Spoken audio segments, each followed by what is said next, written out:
She had attended her husband's funeral with a loaded derringer hidden in her corset and evidence of his murder sewn inside the lining of her grief coat. Nobody at the graveside knew this. They saw only the widow, composed black-veiled, standing with appropriate stillness, while the minister read Ecclesiastes over a man who had not died of cardiac arrest at all, regardless of what the death certificate said. They saw a woman performing sorrow at a safe distance from the open grave, exactly as Warren Crane's widow was expected to perform it. They did not see her watching Judge Harmon Alcott across that grave, watching the way he wept with the precision of a man who has practiced weeping, who has calculated exactly how much moisture a genuine grief requires and has produced that precise amount. And they did not see her understand, in the cold and final way that certain understandings arrive, that she was looking at the man who had killed her husband. And that she was next. She had left Abilene on a Wednesday morning with $418 sewn flat against her ribs and a battered iron dispatch box under her arm. She had been running for 5 months. She had answered 7 matrimonial advertisements before she answered the one from New Mexico territory, and she had not written back to that one. She had simply bought a ticket. She was done waiting to be found. Now 40 miles from Red Rock Crossing, the flat brown certainty of Kansas dissolving into something older and stranger behind her, Eliza Crane pressed her hand against the box in her lap and tried for the first time in 7 months to breathe. The iron box had been pressed into her trembling hands on a Tuesday morning in March. Warren had come home at 7:30 with his collar undone and blood on his cuff, and a look in his eyes she had never once seen in 3 years of marriage. Not love, she had come to understand that what she had mistaken for love in Warren Crane was something more like appreciation for a useful object. Not regret exactly, though regret was somewhere in it. The look was something she had no word for until later, when she had enough distance to name it properly. It was the look of a man who has finally understood what he has done, who has run the full accounting and arrived at the sum and found he cannot live with it. "Keep it hidden," he had said. His voice had not been steady. "Everything is in there, everything I found. Don't let Harmon anywhere near it." Harmon, his brother-in-law. Judge Harmon Alcott of the Missouri Circuit Court, a man whose name adorned charitable endowments and civic halls and the dedications of 2 Abilene churches. A man of grave courtesy and silver hair who had, over the previous 9 years, stolen $380,000 from the Frontier Public Land Trust and then arranged with the patient thoroughness of a man who had never once been caught at anything for every person who knew about it, to become very quietly unavailable. Warren had known. Warren had become unavailable in April. The official verdict was cardiac arrest. He had been 40 years old and in excellent health, but men died of cardiac arrest, and Harmon had wept at the graveside, and no one had questioned anything, and Eliza had stood in her black dress with her hand pressed against the iron box hidden inside her traveling trunk, and understood with the cold and specific clarity of a woman who has absolutely nothing left to lose exactly what she was dealing with. She had opened the box that night.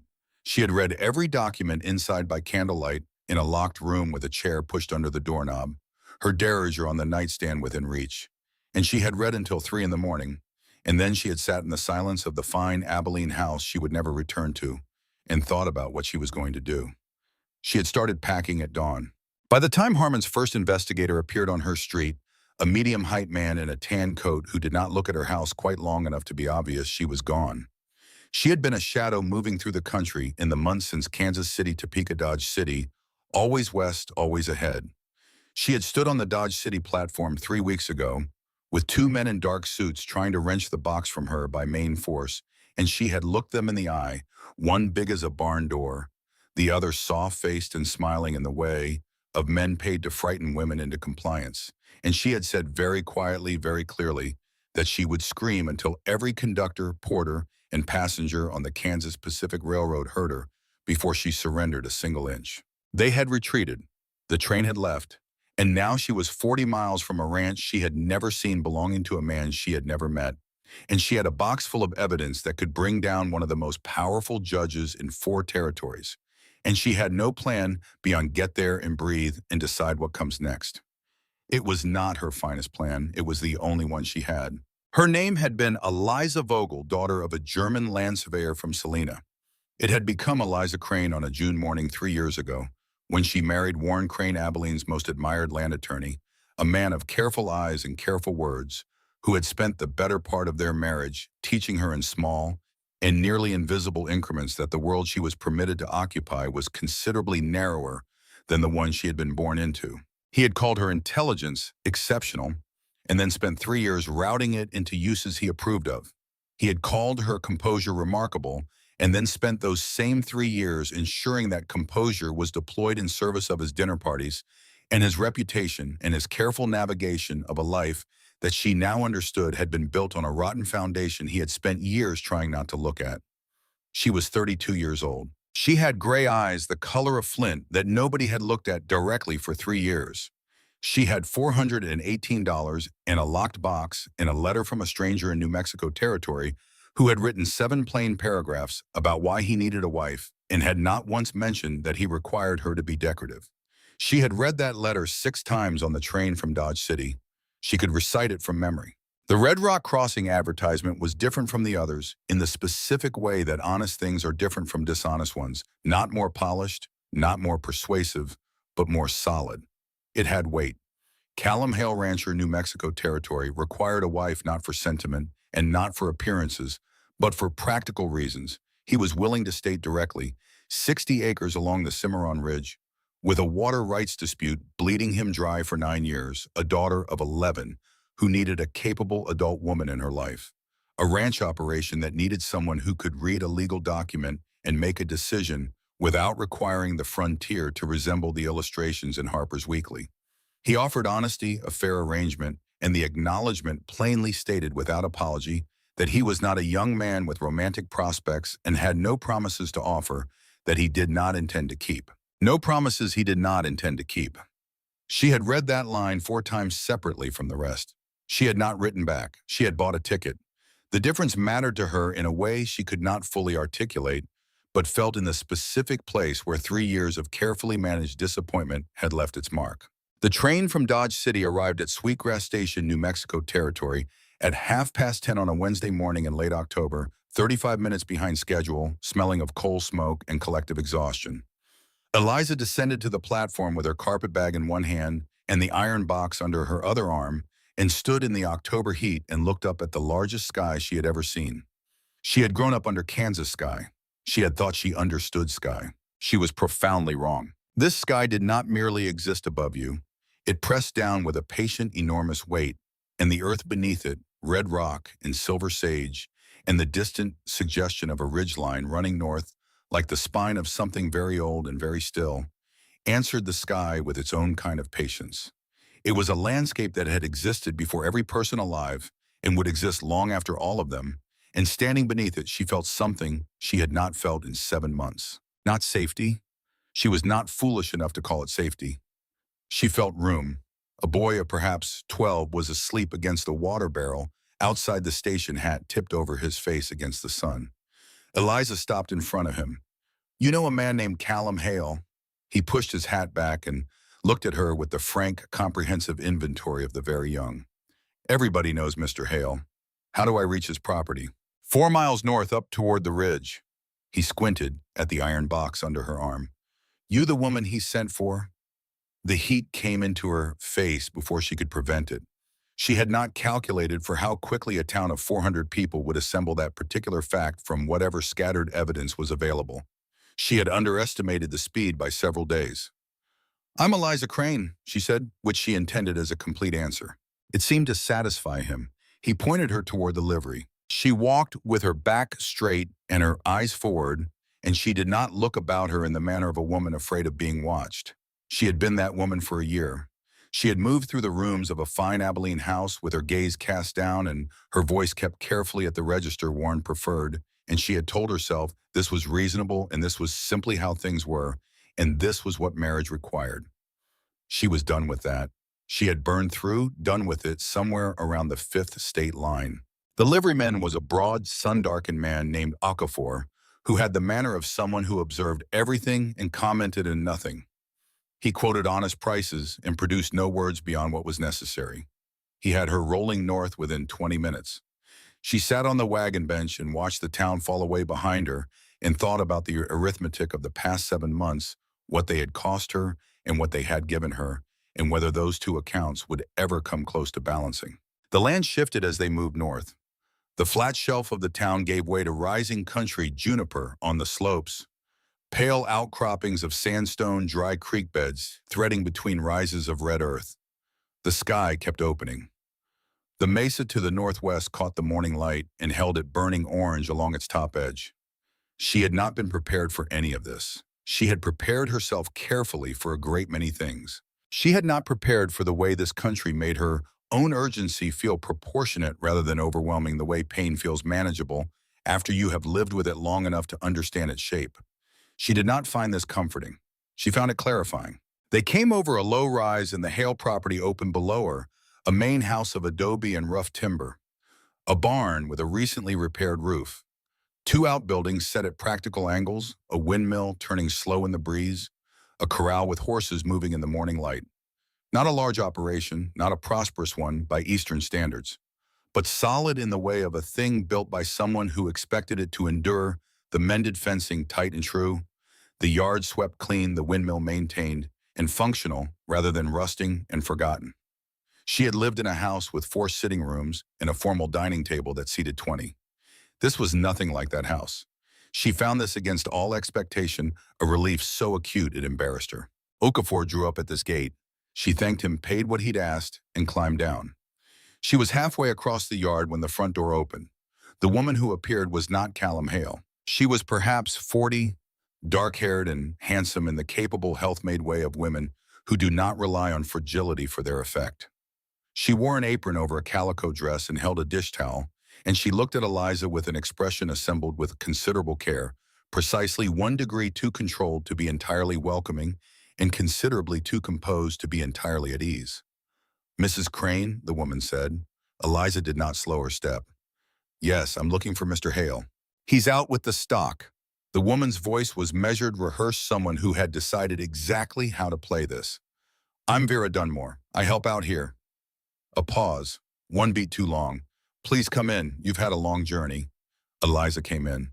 The interior of the house told her everything within the first 10 seconds. The curtains had been pressed. A jar of dried wildflowers occupied the windowsill.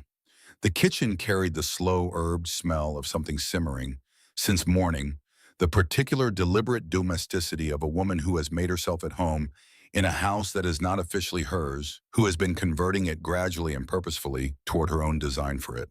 A woman at a station in Dodge City had told Eliza with the generous, sharp-edged relish of someone handing you something pointed that Callum Hale had been keeping steady company with a widow named Vera Dunmore for the better part of a year. Eliza had thanked her pleasantly and filed the information in the place where she kept things requiring careful consideration later. She was considering it now, sitting at Vera Dunmore's kitchen table, drinking Vera Dunmore's coffee, saying the correct things at the correct intervals with the smooth, practiced ease of a woman who had spent 3 years performing gracious company for men who found her decorative. Vera was not hostile. Eliza had steeled herself for hostility and found instead something considerably more complex, a woman managing herself with visible precision, performing a role she understood was slipping from her, doing it with enough dignity to be genuinely admirable, and enough strain beneath the composure to make witnessing it something close to painful. She was not a petty woman. She was not a cruel one. She was a woman who had built something and was watching someone else walk through the door, and she was handling it better than most would have. Eliza respected this. She also had no intention of leaving. Callum Hale was not what his letter had prepared her for. She heard him before she saw him, boots on the porch, the particular unhurried rhythm of a man who does not rush on his own property, because this is his property, and there is no one he needs to perform urgency for. Then the door opened. The letter had given her facts: 45 years old rancher widower. 1 daughter came west after the war. She had assembled a rough picture. She had expected weathered, taciturn, probably closed off in the particular way of men who have taken too many losses, too close together, and organized their remaining interior life around things incapable of leaving. He was all of those things. He was also a man whose face showed the precise, specific damage of a long loneliness. Not the soft damage of self-pity, but the harder kind, the compression that comes from a man who has stopped expecting much from people and has built his entire remaining life around things that cannot disappoint him. Work, land, the predictable demands of animals and seasons. He was tall, lean in the way labor rather than fashion creates, dark hair heavily threaded with silver. At the temples, hands calloused and very still at his sides. He stood in the doorway of his own kitchen and looked at her. The first thing she could clearly read on his face was not welcome. It was guilt. "Mrs. Crane," he said. "Mr. Hale." She rose because she was not going to have this first conversation from a seated position. "Thank you for the invitation." Something moved across his face. He took off his hat, turned it once in his hands. He looked at her the way almost no one had looked at her in 3 years, with genuine attention, measuring her actual dimensions rather than the dimensions of his assumptions about her. "How was the journey?" he said. "Long," she said, "but I'm here now." Vera set a third cup on the table and excused herself with smooth efficiency, disappearing toward the back of the house with the practiced grace of a woman who knows precisely the moment to remove herself. Callum sat across from her. He put his hat on the table between them. Neither of them reached for their coffee. "I owe you a straight conversation," he said. Not an apology, a statement of what was simply factually owed. "I believe you do," she agreed. He assembled his words with the deliberate care of a man accustomed to the concrete language of cattle and fence lines, who is now being required to speak in a register that has no clean edges. "Vera Dunmore has been a considerable help to me since her husband passed," he said. "She's become accustomed to how things run here." "And to you," Eliza said. He met her eyes and did not flinch from them. "Yes." "And the town has formed impressions." "Yes."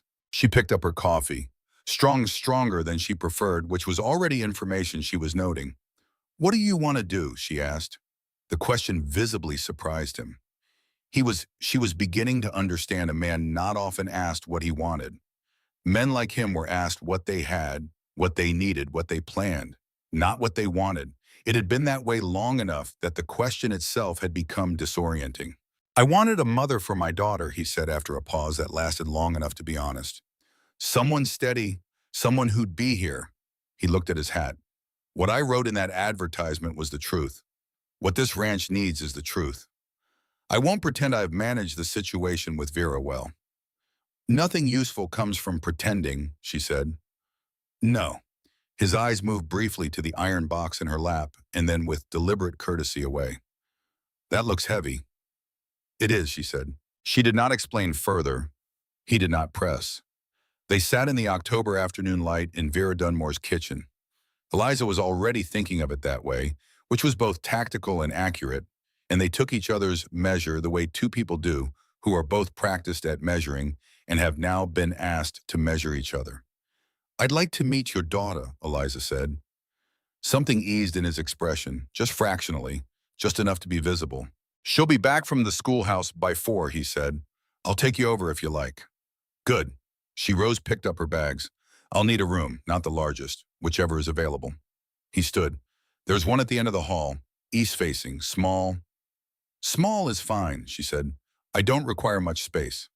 This was not entirely true, but she said it with the conviction of a woman who has learned that the ground you claim in the first hour is the ground you stand on afterward.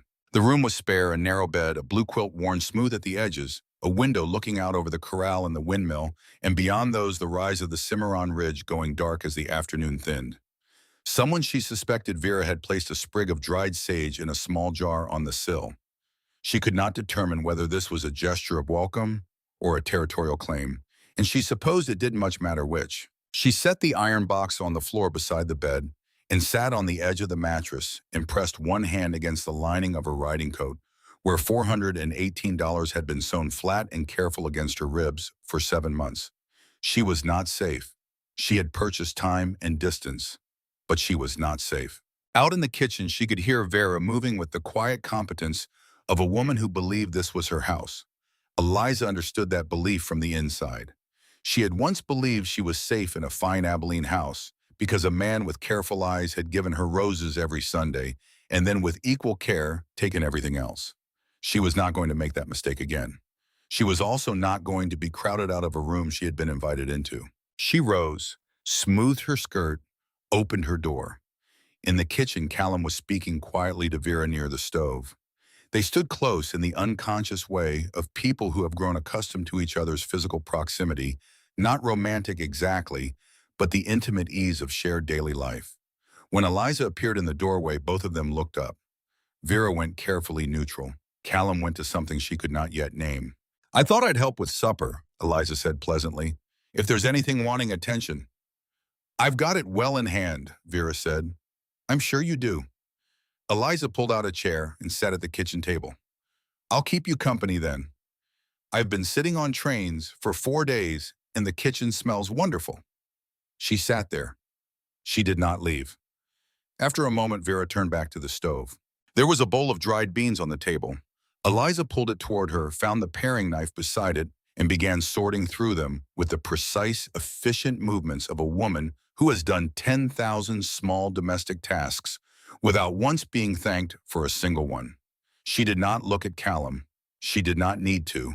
She could feel the room recalibrating itself around her, 3 people adjusting to a new arrangement, testing the new weights and distances, deciding what the situation was going to require of each of them. She had survived harder calibrations. Maggie arrived at 4:20, carried home in a neighbor's wagon, and appeared in the doorway with her school bag and her lunch pail, and a face that contained the entire apparatus of a thorough, unsparing, entirely honest assessment. Eliza understood immediately that this was the person whose verdict actually mattered in the Hale household. The girl looked at her the way very intelligent children look at unexpected things, not with hostility, but with the frank evaluation of someone who has not yet been taught that frank scrutiny is impolite. She was dark-haired like her father, with a serious face and a jaw set with inherited stubbornness. 11 years old and already carrying the particular gravity of a child who has known loss and organized her entire self around it. "You're the lady from the advertisement," Maggie said. "I am," Eliza said. "Eliza Crane. It's good to meet you." "Papa says you're from Abilene." "I am. He says your father was a land surveyor." "He was." Maggie absorbed this with the gravity it apparently warranted. "Can you ride?" "Yes." "Mrs. Dunmore can't," Maggie said with the calm neutrality of a child reporting a weather observation. "She says horses are unpredictable." From across the room, Eliza felt Vera elect not to respond to this. "Horses are reasonable animals," Eliza said. "If you understand how they're thinking." Maggie held her gaze another moment, filed something, and went to wash her hands. Callum was standing by the far window. When Eliza glanced at him, he was watching his daughter with an expression she had not expected, love so unguarded and complete that it had no idea it was showing itself. It sat naked on his face, and he did not know it was not performing. It was not doing anything with it at all. It simply existed. It was simply true. She looked away quickly. It was too direct a thing to look at without feeling something, and she could not afford right now to feel anything she had not planned for. Dinner was an exercise in triangulation. Vera served beautifully and spoke pleasantly and was clearly beloved by Maggie in the way children love capable, consistent adults who have been there through the hard times. Callum said very little, which appeared to be his natural manner. Eliza listened and observed and said the right things at the right intervals, a skill she had honed over 3 years of Warren's dinner parties. After dinner, Callum offered to walk the property before the light was entirely gone. Vera stayed to clear up. Maggie announced she was coming in a tone that established clearly this was not a discussion.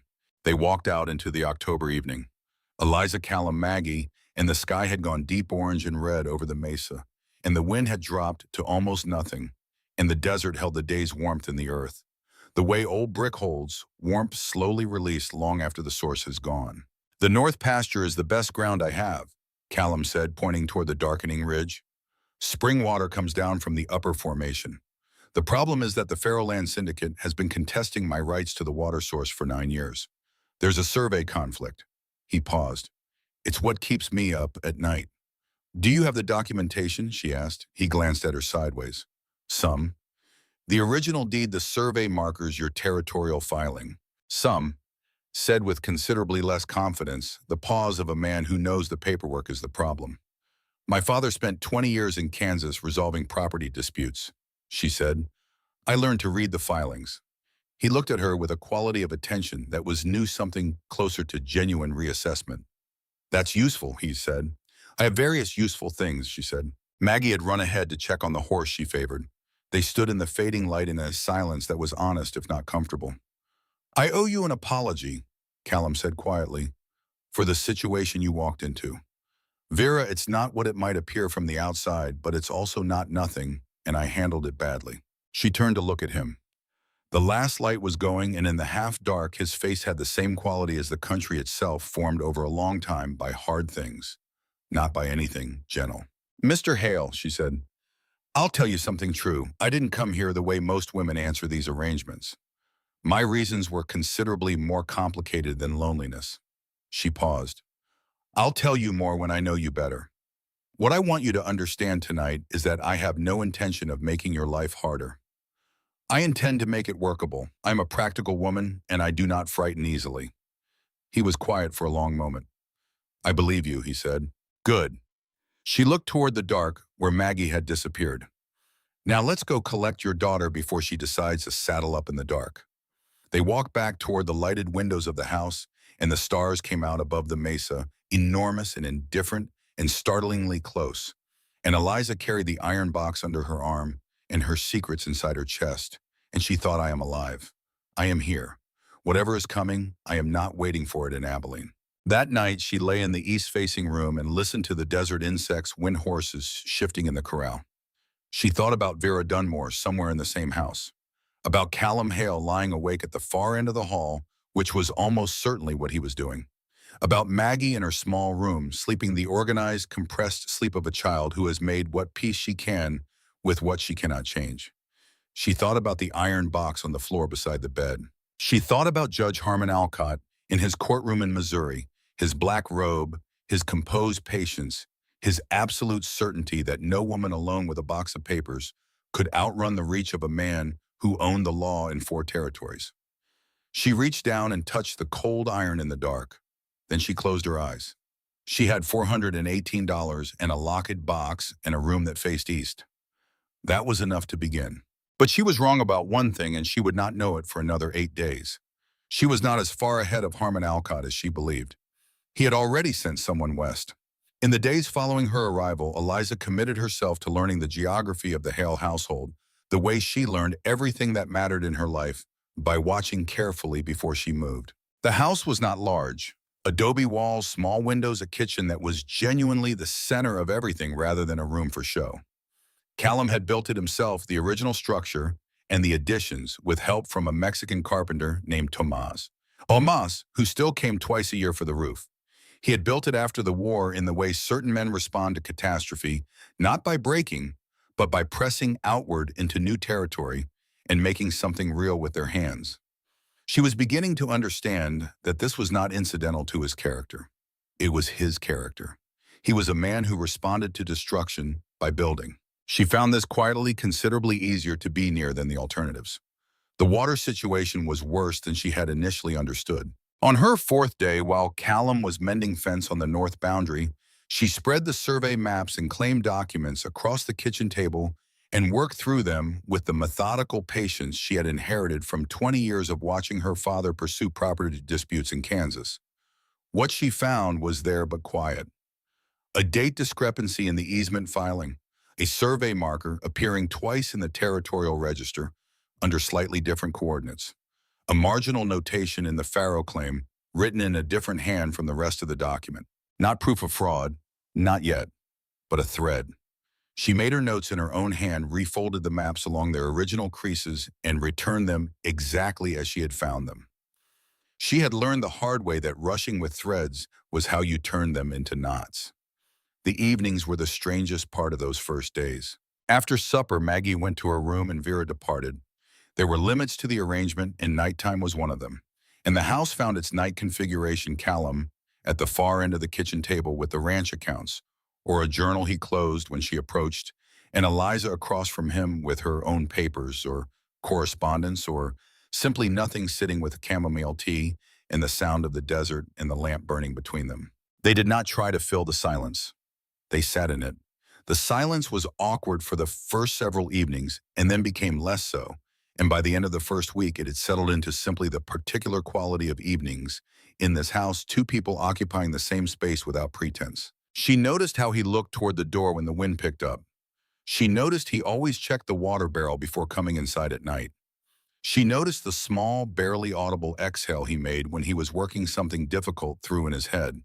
She noticed how he tracked her movements through the house and adjusted his own accordingly, giving her room without ceremony. On the third day when she came in from the corral, with her skirt thoroughly muddied from a horse that had bumped her against the fence rail, he said nothing about the mud, nothing about whether she ought to be in the corral at all, and simply handed her a clean cloth with the matter-of-fact courtesy of a man who considers other people's business their own. That was when she began to think this might actually be workable. On the eighth day, the stranger came to town. She almost missed him. She had ridden into town with Callum for supplies her first return since arrival, sitting on the wagon bench in the cool morning. She had noticed how the town tracked them, the small, signifying glances of a community processing new information. She was in the general store selecting thread when she saw him through the window. Medium height, medium build, tan coat hat angled to shade his face. He was standing at the far end of the street, examining the notice board, but he wasn't reading. His eyes were quartering the street with the practiced methodical efficiency of a man paid to find things. She had seen him before, not here, in Abilene, outside Warren's office on a Thursday afternoon in August, 3 weeks before Warren died. She set down the thread with great care and kept her face entirely still. He hadn't seen her yet. He was watching the saloon. She paid for what was in her basket, walked out, and crossed to where Callum was loading grain at the wagon. "I need to go back," she said quietly. He looked at her. Something in her face had given something away because his went careful immediately. "All right," he said, "no questions." They were out of town in 10 minutes. She rode beside him in silence for the first mile, and then she said, "I need to tell you something. Not all of it yet, but enough." "Tell me what you need to," he said. She looked straight ahead at the red road. "My husband, Warren Crane, died in April," she said. "The official verdict was cardiac arrest." She pressed her hand against the iron box in her lap. It wasn't. Callum said nothing. He kept his eyes on the road. He did not flinch, did not fill the silence, did not reach for any of the easy responses. He simply waited, and the waiting was its own form of steadiness. "Warren had discovered that money was being diverted from a public land trust," she said. "A significant amount, the kind with serious consequences when it goes missing. Before he died, he gave me certain documents, told me to keep them and be careful." She paused. 3 weeks after his death, I opened the box. "What was in it?" Callum said. "Correspondence, financial records, names." She looked at the mesa. "The man responsible for the theft is Warren's brother-in-law, Judge Harmon Alcott of the Missouri Circuit Court." Callum was quiet long enough that she wondered if she had made a serious error. "And you came here," he said finally, not accusatory, not even surprised, simply naming what was true.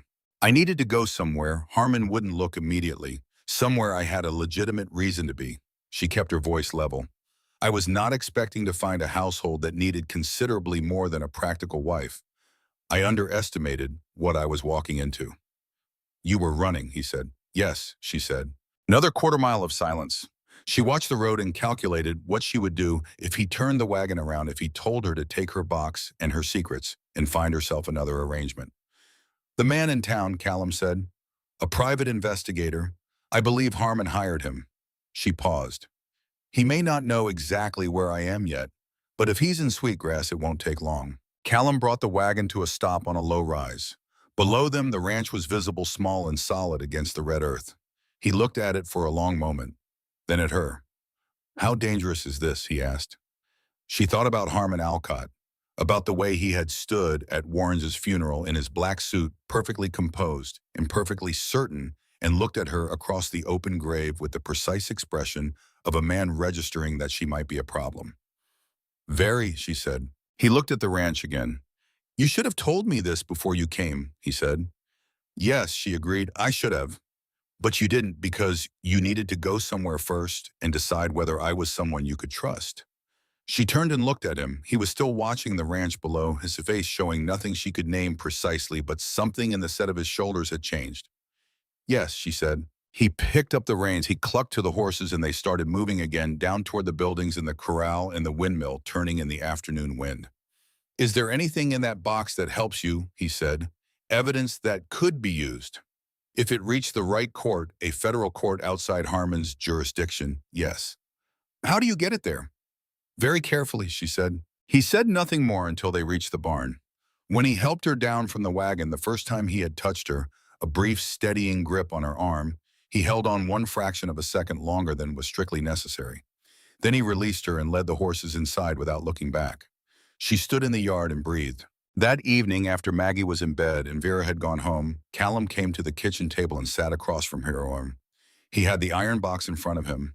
She had left it in her room. She had been careful with it for 7 months. She looked at it sitting on the table between them and understood with a cold clarity that she had left her door unlocked because she was not yet accustomed to having a door that locked. "I didn't open it," he said. She looked from the box to his face. He met her eyes directly, and his expression was not comfortable. It was the expression of a man confronting something about himself that he did not particularly like confronting. "I went to fix the chair in your room," he said. "The leg's been loose since July. I picked the box up to move it, and I thought about opening it." He paused. "I didn't." She looked at him for a long moment. "Why are you telling me this?" she asked. "Because you told me something hard today," he said. "It seemed right to tell you something honest in return." He slid the box toward her side of the table.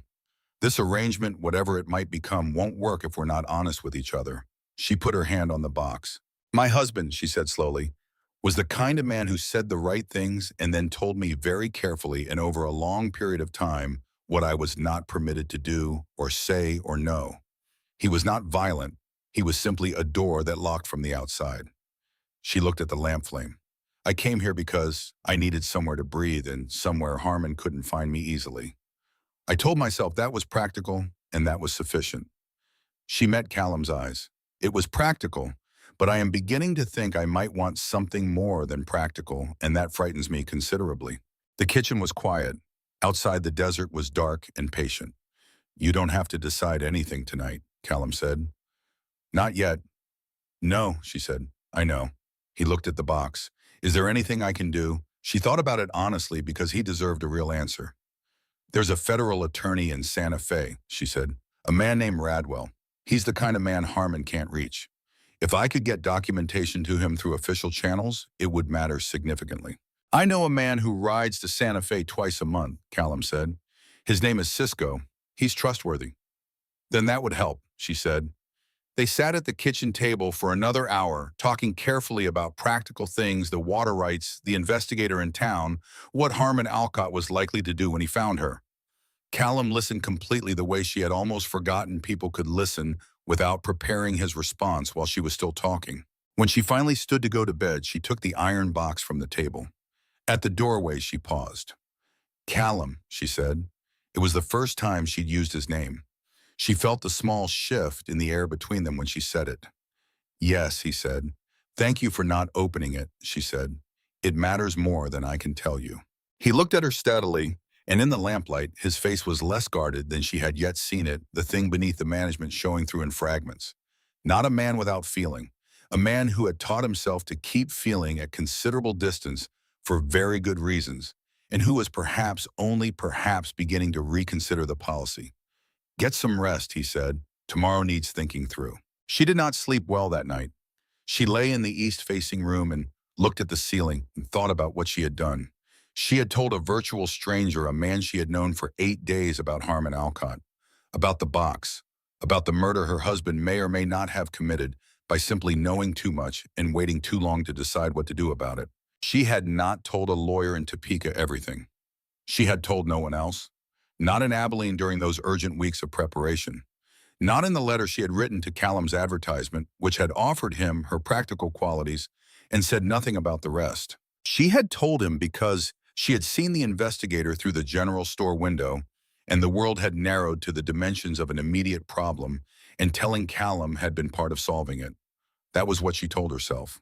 But she also knew she had told him because watching him read those survey documents, watching him register the discrepancies she had found, and look at her with actual respect, the particular respect given to something genuinely worth respecting, she had felt something she had not felt in 3 years of marriage to a man who called her exceptional while ensuring she remained exceptional only in ways that served him. The sense of being seen by someone who was looking at what was actually there. This was dangerous. She had cataloged it. She was keeping it at careful distance. She pressed her hand against the iron box beside the bed. In the morning, she would be practical. Morning was when the work was manageable. It was only at night when the work was finished and the house was quiet that she could feel the shape of everything she was not letting herself want. The days that followed had a quality she did not have precise words for, the quality of two people engaged in the genuine unplanned process of knowing each other, neither hurrying it nor holding it back, simply letting it accumulate the way sediment accumulates almost imperceptibly until one day you realize the landscape has changed. She learned that Callum made a specific expression when something in the accounts was wrong, a slight narrowing around the eyes, a barely perceptible tightening at the corner of his mouth. She learned that Maggie hummed while she worked, never the same melody twice, always something she was inventing as she went, and that Callum always turned toward the sound when he heard it the way a man turns toward a fire unconsciously, because the fire is warm and the alternative is cold. She learned that he made coffee too strong because he had lived alone with his own preferences for 6 years. She learned this on the third morning and said nothing about it and simply made the coffee herself on the fourth morning, slightly less strong, and he drank it without comment. That was something. She learned the small archaeology of the house itself, the way the third step from the bottom groaned differently depending on the weather. The coffee beans kept on the second shelf rather than the first. Maggie had knocked the first shelf jar down twice, and so the beans had been quietly relocated without announcement. This small accommodation made without drama or comment told her more about who he was than many larger things. She was thinking about this, about the particular simplicity of a man who reorganizes his kitchen without making it anyone's burden, when she found him in the barn one afternoon, sitting on a hay bale with a letter in his hand, and his face showing the look of someone receiving news that does not surprise them, but lands hard regardless. "What is it?" she said. He held the letter out. She took it and read. It was from the Faro Land Syndicate's legal counsel, precisely worded, professionally courteous, the kind of letter that smiles at you from the page while holding something sharp behind its back. It informed Callum Hale that in light of the territorial court's recent ruling on the Cimarron water rights, the syndicate intended to exercise its easement claims on the North Spring access, effective the 1st of January.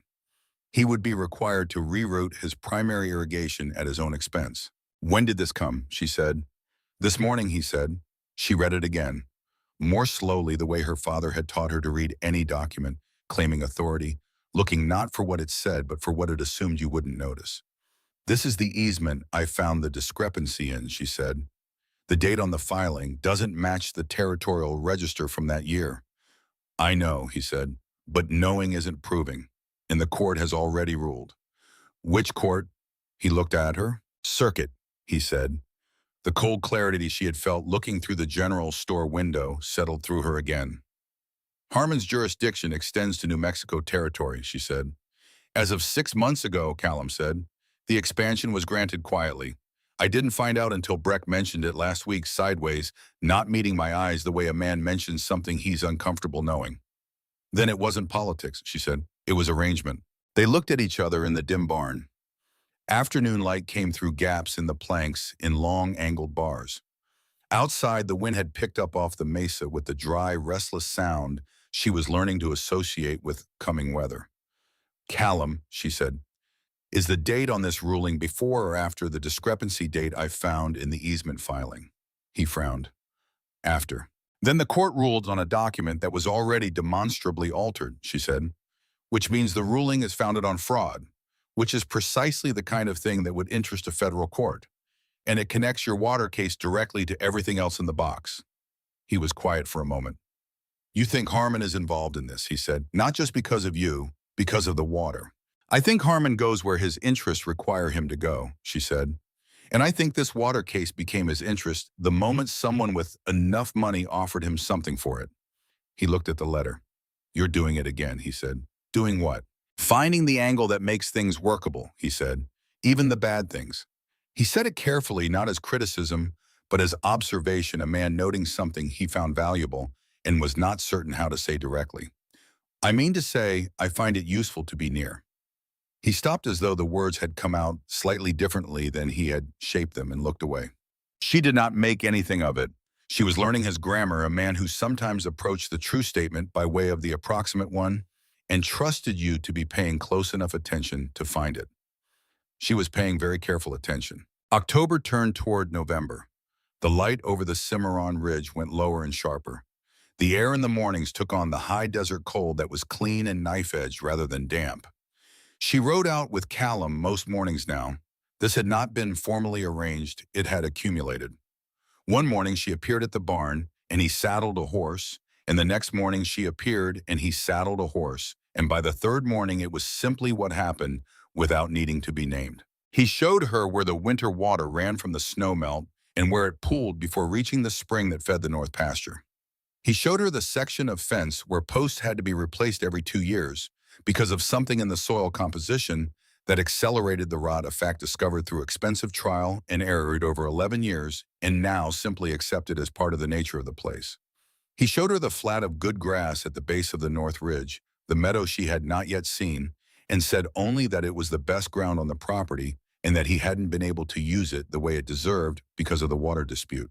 9 years, she thought, 9 years farming around a constraint that was fraudulently imposed. He showed her on one of those morning rides the place where the old adobe walls of the original homestead still stood, 3 walls and no roof, the desert reclaiming it steadily, juniper growing through the window openings. He said nothing about it, and she said nothing about it, and she thought about all the people who had looked at this country and tried to make a life in it and failed, and how the country simply absorbed the evidence of their failure into itself without judgment, and how Callum Hale was still here after 11 years. This, too, told her something. On the morning she didn't ride, she worked at the kitchen table with the survey maps and documents. She had written to her contact in Topeka, Birch, her father's former colleague, the only person in Kansas she trusted entirely, confirming the chain of custody for the original documents she'd sent before leaving Abilene. She had written to Radwell a second time through Cisco, expanding what he knew about the Faro connection and its relationship to the Alcott jurisdiction expansion. She was building the structure of the case the way her father had taught her to read a survey from the outside edges, inward, establishing the perimeter before touching the interior. The territorial documents were in better order than she had initially realized. The discrepancy she had found was not alone, it had a family. 3 other filings in the Faro case had similarly mismatched dates, suggesting not a single clerical error, but a pattern of deliberate alteration. She made her notes in a separate ledger she kept locked in her traveling bag, written in her father's surveying shorthand, which she had learned as a child and which she had never met another person who could read fluently. Her father had taught it to her, saying the most useful knowledge is the kind that belongs only to you until you choose to share it. She was choosing very carefully. On the 10th evening, Callum pushed back from the table and said without preamble, "I want to tell you something about the water dispute, something I haven't told anyone because it makes me look foolish." She put down her pen. "All right. When the Faro ruling came down 2 years ago, I had a lawyer, a fellow in Santa Fe recommended by a man I trust. I paid him what he asked, and he told me the case was sound and we'd win on appeal." He paused. "We didn't. He filed the appeal and then wrote to tell me it had been denied, that further action would be expensive and unlikely to succeed." He looked at his hands. "What I found out later, from Breck of all people, was that the lawyer never filed a proper appeal. He filed something, but it was incomplete. Missing documentation. Poorly argued." Another pause. "The lawyer had connections to the Faro Syndicate's legal team. The Santa Fe representation had been arranged before the man ever came to me." Eliza looked at him steadily. "You paid a man who was already bought," she said. "Yes." He said it without self-pity, but without ease. "I trusted a recommendation and didn't check it. That's not like me. I check everything on this ranch twice. I let the urgency of the situation make me careless." "Harmon does that to people," she said. "He creates urgency so you don't check. The urgency is part of the method." "Is that what he did to Warren?" He said. She thought about this. Warren was different. Warren had the inside view. He knew what Harmon was doing because he was close enough to see it. The urgency Harmon used on Warren was personal urgency, the urgency of a family secret of knowing something dangerous and not knowing what to do about it. She looked at the table. Warren sat on it too long. He was trying to decide what he owed and what it would cost and whether there was a version of the situation where he could come out with clean hands. There wasn't. There never is. "And you," she looked up at him. "I had 3 weeks," she said, "from the moment I opened the box to the moment I left Abilene. I did not try to find a version with clean hands. I tried to find a version that was survivable. They're not always the same thing. He looked at her across the table in the lamplight. Are they the same here, he asked. She considered the question honestly. I think they might be, she said. That's what I'm working toward. Vera Dunmore came to the ranch one afternoon in late October. She came without her usual purposeful efficiency. She sat at the kitchen table and said what she had come to say with the directness of a woman who has thought carefully about what she owes a situation and has decided to pay it in full.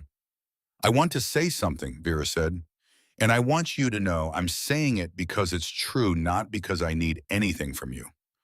Eliza put down her pen. All right. I'm not stupid, Vera said. I know what's happening here. I knew the moment you walked across that yard. She paused. I've been telling myself for nearly a year that what Callum and I had was something. And maybe it was. But it wasn't what he needed, I knew that. I was hoping if I gave it enough time, it would become what he needed. She looked at her hands. I think you should know that I'm not going to fight for something that was never really mine to claim. Vera, I'm not asking for anything, Vera said. I'm saying it plainly so it doesn't have to be said in pieces later. She met Eliza's eyes. He's a good man. Maggie is a good girl. Don't waste what you've been given here. Eliza held her gaze for a long moment. I don't intend to, she said. Vera picked up her basket and went back to the stove, and neither of them mentioned the conversation again. And things were not quite the same afterward, but in some way that resisted simple description, they were easier. The investigator had not been visible in Sweetgrass Crossing for 4 days. This worried Eliza more than his presence had. She did what she could do, sent another letter to Birch in Topeka confirming the copies were secure. Sent a brief note to a contact in Kansas City asking for information about Harmon's recent movements framed as a social inquiry. Counted the days until Cisco's next ride to Santa Fe. Ran through the calculations again. How long for Radwell to review what she'd sent? How long for a federal warrant to be prepared? How long before any form of legal protection could be put in place? 3 weeks, she thought, maybe 4. She had survived worse waits. And then the second stranger came to town. She was at the general store on a Thursday morning, twice selecting thread and trying to look like someone who was only selecting thread when she became aware of a woman she had not seen in Sweetgrass before. She was perhaps 43, fair-haired, with a traveling coat that had been well used and a quality of alertness in her movements that Eliza recognized from her own mirror, the specific calibrated awareness of a person who is watching for something without wanting to appear to be watching. Their eyes met once briefly across the dry goods counter. The woman's gaze was steady and measured and not accidental. Eliza paid for her thread and went back to the wagon. She told Callum quietly that there was a woman in town she didn't recognize. All right, he said, cautious. She wasn't passing through, Eliza said. She was looking for someone. I don't know, maybe. She pressed her hand against the iron box in her lap. There's something I haven't told you. Something about Warren's family. He waited as he always waited, completely without impatience. Warren had a younger brother, she said, Edmund. He was declared dead in the war, killed at Kennesaw Mountain, according to Harmon and the official record. But 3 weeks before Warren died, he received a letter he said changed everything he thought he knew. He said he needed time to decide what to do. She looked at the road. He didn't have time, and I've been wondering since I opened the box whether Edmund actually died at Kennesaw Mountain, whether he survived and has been watching Harmon from somewhere safe, whether he is in fact the person who could corroborate everything in the box from the outside. Callum drove in silence for a mile. And you think the woman might be connected to him, he said. I don't know. It could be coincidence. She paused. But she looked at me the way someone looks at a person they already know, not deciding but confirming. What do you want to do? No. Nothing today, she said. I want to see if she's still here tomorrow. She was. On Friday morning, the woman was sitting on the boarding house porch when Eliza rode past. She looked up when she heard the horse.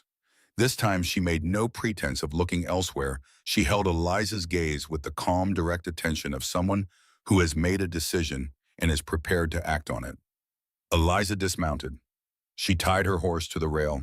She walked up the steps.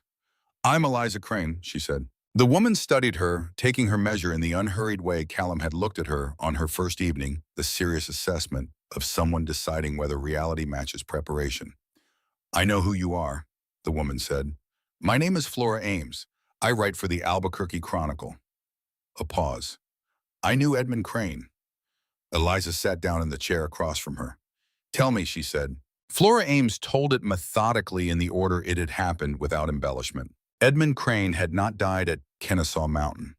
He had been badly wounded and left for dead, and had survived as men sometimes do, who have more stubbornness than sense, and something unfinished keeping them in the world. He had spent 14 months recovering in a farmhouse in northern Georgia, tended by a family who helped him for no reason except that he was a human being and badly hurt. By the time he could travel, Harmon had been declared his legal heir, and Edmund's name had been removed from every official record a living person's name appears on. He came west, Flora said, to Albuquerque 4 years ago. He had been surviving quietly for 2 years by then, staying below the surface out of Harmon's sight. He knew by that point what Harmon had done, what Harmon was still doing. He had been gathering for years, not formally, but gathering letters, financial records, the testimony of men who had dealt with Harmon and found the dealing costly. Her voice remained level. He contacted me because he needed someone with access to print and someone who could move through the territory without attracting Harmon's attention. We worked together for 3 years. And Warren, Eliza said. Edmund found Warren 8 months before Warren died. He traced him through the Abilene Bar Association. He wrote carefully, not knowing whether Warren knew what Harmon had done or was part of it. She paused. Warren wrote back. He confirmed that he had known for some time that the trust fund administration was irregular, had been watching it quietly without knowing what to do. Edmund's letter showed him the full scope. A pause that contained something careful. He also confirmed that he had a wife. He said she was capable. He said if anything happened to him and if there were materials to preserve, she would know what to do with them. Eliza sat with this for a moment. He said that, she said, yes. She looked at her hands. Warren had said she was capable. He had said it to a brother he hadn't spoken to in 15 years before coming home and pressing a box into her hands without any explanation beyond keep it hidden and be careful. He had said it apparently with considerably more confidence than he had ever shown her directly. She thought about this. She thought about a man who had made her world smaller and had known he was making it smaller, and who had at the end done the only thing he could think of to reverse even a small part of the damage. She thought about whether that was enough. She thought it was not enough. She thought it was also not nothing. And after Warren died, she said, Edmund died 14 months ago, Flora said with the careful evenness of someone who has processed a grief and still carries its shape. Cholera in Albuquerque. There was an outbreak. She looked at the street. Before he died, he gave me everything he'd gathered. All of it. He told me that Warren's wife had a box of materials that she had left Abilene, that if she reached out or if I found her, the two collections together would be what was needed. She looked at Eliza. And then Harmon's investigator appeared in Sweetgrass, and my source here sent me a message, and I came. Who is your source? Eliza asked. Flora almost smiled. Okafor at the livery. He's been watching this town for me for 2 years. Eliza thought about the broad, silent liveryman who had asked her no questions and had her rolling north within 20 minutes of her arrival. She filed this new understanding of him with the equanimity of someone who has learned not to show surprise at how pieces fit together once you can see them. She thought about Edmund, a man she had never met, a man who had survived a battlefield on sheer stubbornness and then come west and spent 3 years gathering from the outside what Warren had gathered from the inside, building a case he might never live to use, trusting that someone would finish what he started. He had been right about Warren. He had been right about her. She found sitting on the boarding house porch with the cold morning air against her face that she wanted to be worthy of having been trusted by a man she would never meet. What do you need from me? She asked. What's in the box? Flora said. Not to publish, not yet. I want to see whether what Edmund gathered and what Warren gathered say the same things. If the financial records match, if the names are the same, if the dates align. She paused. I have a contact at the federal circuit, a judge who is not in Harmon's pocket. If your evidence and Edmund's together go to Radwell in Santa Fe, with that judge's name attached, Radwell will move. I already have materials with Radwell, Eliza said. I know, Flora said. I'm saying there'll be enough. Together there'll be more than enough. She looked at Eliza steadily. This is the case Edmund spent 3 years building. It is the case your husband died before he could make. They both gave what they had to give. I think it's time to finish it. Eliza sat on the boarding house porch in the cold October morning and thought about two dead men, Warren Crane, who had given her a box and an apology in the same act, and Edmund Crane, who had survived Kennesaw Mountain and come west and gathered and died of cholera, with his case still open. And she thought about what it meant to be the person holding the thread that finished what they couldn't. "I need to speak with someone first," she said. "I need a day." Flora nodded. "I'll be here." She rode back to the ranch and found Callum mending the corral gate in the cold morning. She told him everything Flora had said, standing with the gate between them, and he listened until she finished before he spoke. "Do you trust her?" he said. "I trust that her reasons align with mine," she said. "That's not the same as trust, but it's a workable foundation." She paused. "I want to compare what's in the box with what she has. If it aligns, if the same names and payments and dates appear in both sets, then Edmund Crane spent 3 years gathering from the outside what Warren gathered from the inside. Two independent sources reaching the same conclusion. Radwell can move on that." Callum fixed the gate latch, clicked it shut, and turned to face her fully. He was in his work coat, hat pushed back on his head, hands calloused and still at his sides. "What do you need from me?" he said. "I need you to ride to town and see Breck," she said. "Not to tell him everything, enough to know where he stands, enough to give him the information he needs to make a decision when the time comes." He nodded slowly. "All right," he said. "And tonight?" "Tonight I'm going through the box again," she said. "Everything in it in order, with fresh eyes. Because tomorrow I'm going to open it in front of someone I've known for less than a day, and I need to be certain of every page before I do that." He looked at her for a moment. "Eliza," he said. "Yes." "This is the right thing," he said. "I know you already know that. I'm saying it anyway because sometimes it helps to hear it from outside your own head." She looked at him, at the weathered, careful face of a man who was not eloquent and who was nevertheless saying exactly what needed to be said. "Yes," she said. "It helps." He picked up his tools. She went inside. That night, she lay in the east-facing room and thought about what tomorrow required. She had been carrying the box for 7 months. She had carried it through the last weeks in Abilene when she was afraid to leave the house, and on the train west and into a household she did not know, and through 3 weeks of learning this land and these people in this strange, large, red-earthed country. The box had been the weight at the center of everything, the thing she was protecting, the thing she was running from, the thing she was moving toward, some resolution she could not yet fully see. Tomorrow she would open it in front of Flora Ames. She would share the burden of it, which was also the power of it, which was also the thing she had been most afraid to do. She reached down and touched the cold iron in the dark. She thought about Edmund Crane surviving Kennesaw Mountain on stubbornness alone. She thought about Warren pressing the box into her hands in March and being right about the time. She thought about what it meant to finish something on behalf of people who could not finish it themselves. She kept her hand on the box. She closed her eyes. She slept. End of Part 3. Additional scenes Part 3. She was in the kitchen one afternoon working through the Territorial Survey Register when Maggie came home from school and dropped her bag on the chair with the decisive thud of a child who has been carrying something heavier than books. "Mrs. Greer said the answer was wrong," Maggie announced. She said it with the flat, precise indignation of someone who has received an incorrect verdict and has not yet decided what to do with it. Eliza looked up. "What was the question?" She asked what the most important thing a woman could do for her community was. Maggie's jaw was set in the manner Eliza had come to recognize as the approach to a principled position. "I said make sure the legal documents are in order." She said the answer was raise her children well and support her husband's work. Eliza set down her pen. "What do you think of her answer?" she said. "I think she gave the answer that wouldn't get her in trouble," Maggie said. "I think she knows that's not the real answer." "What makes you think that?" "Because Mrs. Greer checks the legal notices in the paper every week before she reads anything else. I've seen her. My papa says she owns the boarding house in her own name and has 2 mortgages she manages herself." Maggie paused. "She knows what matters. She just doesn't say so out loud."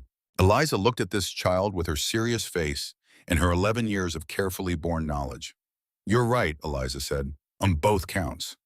Maggie filed this as a confirmation rather than a revelation and went to wash her hands because supper needed doing, and Maggie, unlike her father, did not wait to be asked. She had been thinking in the margins of the document work about Edmund Crane before Flora Ames arrived to give him a name and a story. She had been thinking about the letter Warren had mentioned, the letter that had changed everything he thought he knew, and whether the person who sent it was still alive, and whether they were still gathering from wherever they had gone. She had not said this to anyone. It was the kind of speculation she kept in the ledger, with her surveying shorthand thoughts that had not yet earned the right to be spoken aloud. But she had thought it. She had thought, somewhere in this country, there may be another person who knows what I know, and we have not found each other yet. And then Flora Ames had walked through the door. She thought about that now, sitting on the boarding house porch in the cold November morning. The way the pieces fitted. Not luck exactly, not fate, which was a word she had never had much use for. Something more like the natural consequence of two people working in parallel toward the same true thing. At some point, parallel lines have to be drawn long enough, and eventually you find where they were always heading. Flora was watching her. "You're not surprised," Flora said. "I'm surprised by the specifics," Eliza said. "I'm not surprised by the existence of it. Warren told me about a letter. He said it changed everything. I spent 7 months wondering about the person who sent it." "Edmund spent 3 years wondering about you," Flora said, "after Warren's first letter. He wanted to write to you directly, but he didn't know if you were aware of what Warren knew. He didn't know if reaching out would help or expose you to more danger." "He was right to be cautious," Eliza said. "He was always cautious," Flora said. "It kept him alive for 7 years when no one officially believed he was alive." She looked at her hands. "He was also the most stubborn man I have ever met in a life that has contained a considerable number of stubborn men. He decided after Warren died that the case would be finished regardless of how long it took, that you would find a way to finish it." She paused. He was right. Eliza sat with this. She thought about Edmund, a man she would never meet, who had survived everything the war and Harmon Alcott had thrown at him on pure stubbornness, who had built a case from nothing in a territory where he legally did not exist, who had died before he could see it through, and had trusted someone he had never met to finish it. She thought about the specific kind of faith that required, not religious faith, not even faith in a person exactly. Faith in the idea that work done carefully enough, evidence gathered honestly enough, eventually reaches the hands it was built for. She was those hands. She thought, "I am not going to waste this." She said, "Give me a day. I'll bring you what's in the box." The nights between the boarding house conversation and the opening of the box were the most wakeful she had experienced since Abilene. Not from fear precisely. She had learned to distinguish fear from alertness, and what she felt in those nights was closer to the latter, the specific vigilance of a person standing at the edge of something large, making certain they have accounted for everything before they step. She lay in the east-facing room and ran through the contents of the box in order. Every piece of correspondence, every financial record, Warren's annotations, which she had read so many times she could reproduce them almost verbatim. The sealed envelope she had not yet opened, which sat at the edge of her thinking like a word she could see but couldn't quite make out. She thought about the sealed envelope. She had carried it for 7 months. She had told herself she was not ready. She was beginning to think the truth was that she had been afraid not of what it would say, but of the fact that opening it was a kind of final conversation with a man she had spent 3 years trying to understand and had never quite managed. She would open it tomorrow, in front of Flora Ames and Callum, as a demonstration to herself that she was not afraid of the conversation anymore. She pressed her hand against the box in the dark. Tomorrow, she thought. Tonight you sleep. She did not sleep well, but she slept. In the barn that same night, she was reasonably certain Callum was also awake. She had heard his footsteps after midnight, the particular sound of a man moving through his own house, the way he moves when he doesn't want to be heard, which is different from the way he moves normally in the small telling details. He had gone to the kitchen and come back. She had heard the faint sound of water being drawn and then the silence of someone sitting still. She had not gotten up. Some things are private, even in a household where you have begun carefully and without formal announcement to belong to each other. But she had thought about it, about what it would look like from the outside, these two careful people in this quiet house, both awake at midnight for reasons they hadn't said out loud, both thinking about tomorrow and what it required and what it might change. She thought about how you would describe that to someone who hadn't been inside it. She thought the description would be inadequate. Some things are only fully comprehensible from the inside. She had been inside a great many things in her life, and had not always been permitted to say so. She was beginning to understand that this too was over, that she had come far enough from Abilene and built enough of something here that she was permitted now to know what she knew and say what she saw and take up the space she actually occupied. She pulled the quilt off and looked at the ceiling. In the morning, she thought, tonight you rest. She listened to the desert, the insects, the wind, the horses shifting in the corral, and eventually, somewhere in the last hours before dawn, she slept. The next morning, Eliza sat at the kitchen table with Flora Ames and opened the iron box for the first time in another person's presence. Her hands were steady. She had trained them to be steady. It was one of the first things she had trained herself to do after March, after Warren had pressed the box into her hands, and she had stood in the hallway of their fine Abilene house and understood all at once that the life she was living had been built on a foundation she had never been permitted to see. Her hands had shaken then. She had trained them out of it over 7 months. Trembling was information, and she had already given too much information to too many people for too long. She laid the contents on the kitchen table, one item at a time, in the order she had established: correspondence first, then financial records, then the official documents with Warren's annotations, and finally the sealed envelope he had marked private in his careful attorney's handwriting, underlined once. She had not opened the sealed envelope. She had carried it for 7 months without opening it because opening it felt like a kind of ending she was not ready for. She opened it now with Flora across the table and Callum standing at the kitchen doorway.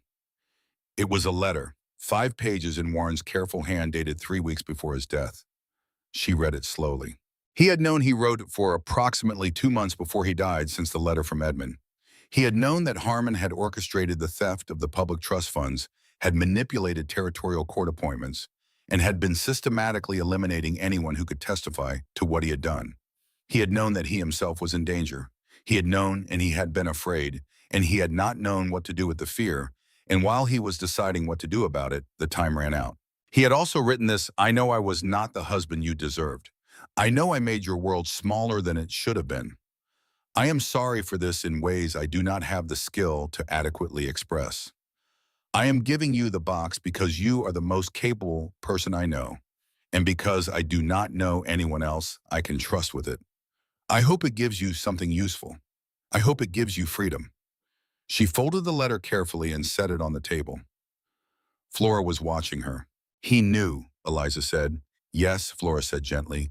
He knew about Edmund, about the land trust, about all of it. Yes. Eliza looked at her hands on the table for a long moment. Something was moving through her that she did not have a precise name for, not grief exactly, not anger exactly, but something that encompassed both and extended beyond them into the specific difficult feeling of understanding a person clearly for the first time after they are no longer present to be understood. He had known and he had not told her. He had managed her the same way he managed everything, by determining what she needed to know and withholding the rest right up until the moment he could not withhold anymore. And then at the end, he had given her the one thing he had that was worth giving and called her capable, and let that be his best attempt at an apology. She thought about that. She thought about a man who had made her world smaller and had been ashamed of it. She thought about whether what he had given her at the end was enough. It was not enough. It was also not nothing. Some things could be both insufficient and real at the same time, and the real part did not cancel the insufficient part, and the insufficient part did not cancel the real part. And living with that particular mathematics was simply part of what it meant to have loved someone imperfectly and lost them. She looked up. Let's compare documents, she said. They worked for 3 hours. Flora spread Edmund's materials across the table. Eliza spread hers. They went through them methodically, Flora reading entries from Edmund's records while Eliza checked them against Warren's, and then Eliza reading from Warren's while Flora checked against Edmund's. The financial records matched. The names were the same. The dates aligned, not approximately, precisely.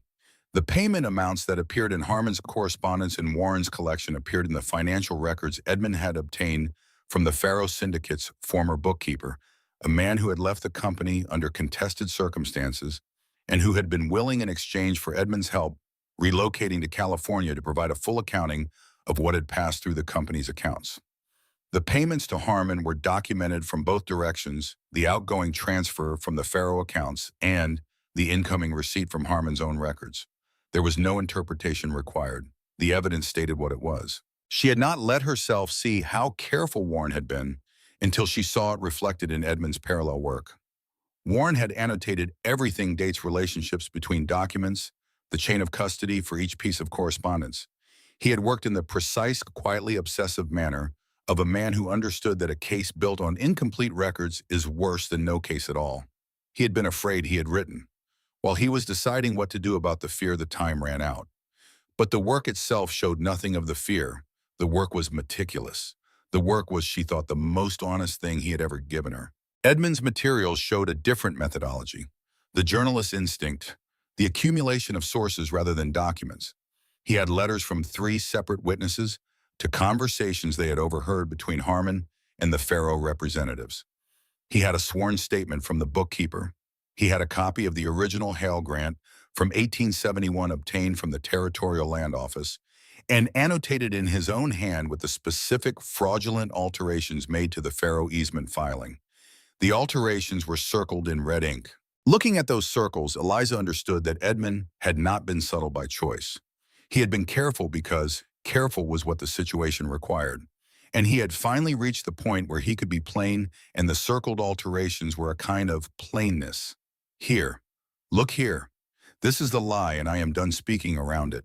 What Edmund had gathered from the outside and what Warren had gathered from the inside were 2 halves of the same picture, and together they were overwhelming. Eliza had known this was likely. She had believed it was likely. Belief and proof are different in kind, not merely degree, in sitting at the table looking at 2 independent collections of documents that said the same things in the same numbers, with the same names. That was proof. It had a different quality from belief. It landed differently in the chest. Flora sat back and looked at what they had assembled between them. "This is enough," she said, "more than enough." Eliza looked at the documents on the table. "Then we need to get it to Radwell," she said, "before Harmon gets here." "He's already closer than you think," Flora said. Eliza looked at her. "My source in Kansas City sent word yesterday morning," Flora said. "Harmon left on a train 3 days ago. He has 2 men with him, not investigators this time." She paused. "He'll be in Sweetgrass by Saturday." Today was Thursday. Eliza pressed her hands flat on the table. "Then we have 2 days," she said. She said it calmly. She let the deadline become concrete, let it settle through her, and become a tool rather than a fear. 2 days. She knew what 2 days could contain and what they couldn't, and she knew which category each necessary action fell into. "What can you do from here?" she asked Flora. "I can write the narrative document today," Flora said. "An organized summary of the combined evidence, dates, names, amounts, the full chain of the Faro connection to the Alcott jurisdiction expansion. Something Radwell can read in an hour and understand completely." She paused. "I can also send a message to my contact at the Federal Circuit. If he receives confirmation from me directly that the evidence is what I've described, he will put pressure on Radwell to move before Harmon's Washington lawyers can file any blocking motions." "Then do both," Eliza said. "Yeah?" Flora nodded. "And you?" "I need to get a complete second set of copies to Cisco and on his way to Santa Fe today," Eliza said. "Not just what I've already sent, everything including Edmund's materials. Both sets together with the cross-reference document I'll write this afternoon." She paused. "And I need to talk to Callum about Breck." She and Callum talked that night for 2 hours after Maggie was in bed. He had a directness in these conversations that she had come to rely on. He didn't dress things up, didn't avoid the hard calculations, didn't pretend the situation was less serious than it was. "Breck," he said, meaning the county sheriff. "He's been cooperative with Faro, which means he's probably cooperative with Harmon. Can he be worked around?" "Depends on what Harmon brings," Callum said. "A federal warrant from Radwell outranks anything Breck has. But if Harmon arrives before Radwell moves, Breck could use the time against us." "How much time does Breck give us if we approach him directly?" she said. Callum thought about this. "Breck's not stupid. He knows the Faro easement documentation is shaky. I've been making noise about it for months. If Harmon shows up and the case against him is already in federal hands, Breck won't want to be on the wrong side of that." "Then we tell Breck," she said. "Not everything. Enough." Callum looked at her. "You'd trust Breck with enough?" "I'd trust his self-interest with enough," she said. "There's a difference." He looked at her for a moment with the expression she had learned was his version of a smile, not the movement of his mouth, but something in his eyes. A brief warmth there and then managed away. "All right," he said. "We tell Breck enough." "Something else," she said. "When Harmon comes, and he will come, I want you to know what I'll do." He looked at her steadily. "If the warrant has arrived, we use it," she said. "Breck won't stop us. The evidence is already in Santa Fe. Harmon can posture all he likes, but he can't reach a federal filing." She paused. "If the warrant hasn't arrived, if Radwell moves too slowly, or Harmon's lawyers file something to delay it, I need you to understand that I won't let him use this ranch as a bargaining chip. I won't let him threaten the water rights or Maggie's safety to pressure me."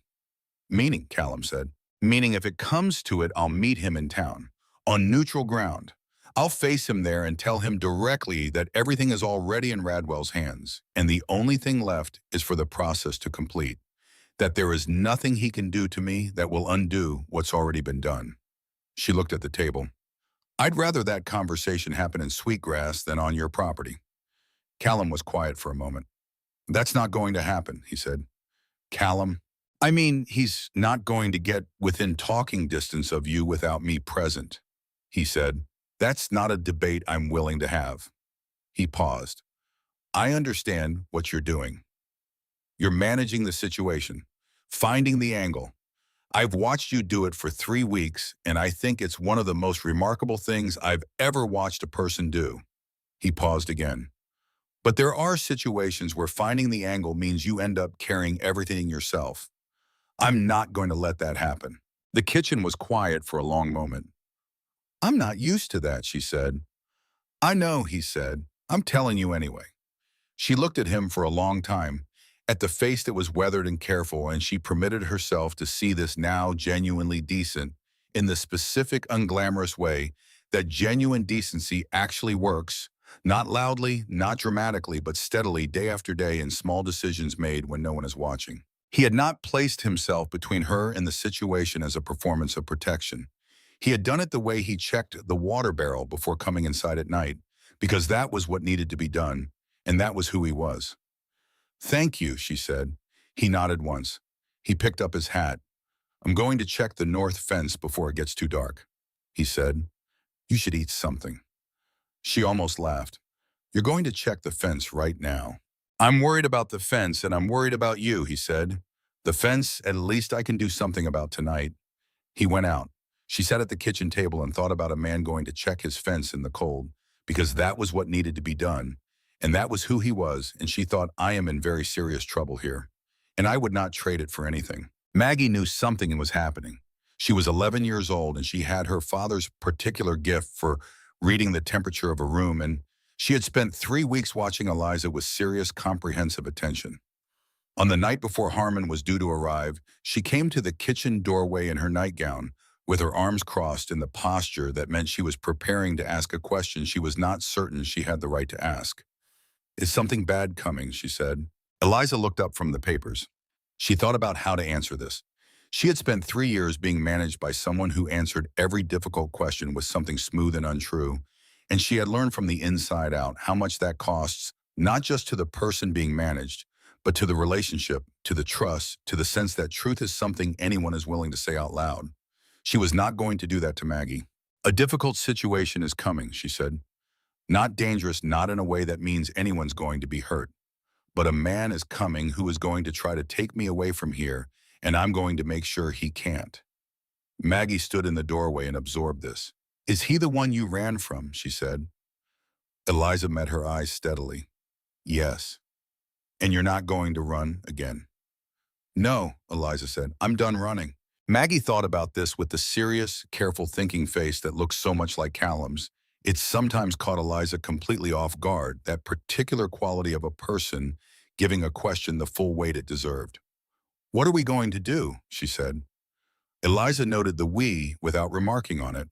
"Tomorrow morning," she said, "I'm going to meet with the woman at the boarding house. She's a journalist. She writes for a newspaper in Albuquerque. She has information that, together with mine, is enough to stop the man who's coming." She paused. "Your father is going to ride to see the sheriff, and a federal attorney in Santa Fe has been given everything he needs to open a formal case." "What do I do?" Maggie asked. You go to school, Eliza said. You have your arithmetic examination today. Maggie's expression shifted very slightly. That's not what I meant, she said. I know, Eliza said. I'm telling you the most important thing you can do, which is to let the people who are handling this handle it. You being at school safe is what I need. Maggie stood in the doorway for another moment. All right, she said. She started to turn away, then stopped. Eliza, yes. He's not going to take you, she said. Not a question, a declaration. No, Eliza said. He's not. Maggie went to bed. Eliza sat for a long time after looking at the papers and thinking about an 11-year-old girl who had lost her mother and kept her father's secrets and was prepared with remarkable composure to claim a woman she'd known for 3 weeks as someone worth standing up for.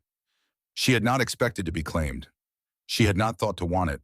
She understood now that she had been wrong about both. End of Part 4. Additional scenes, Part 4. She wrote the message to Radwell that evening before she slept, before she had time to second-guess the phrasing.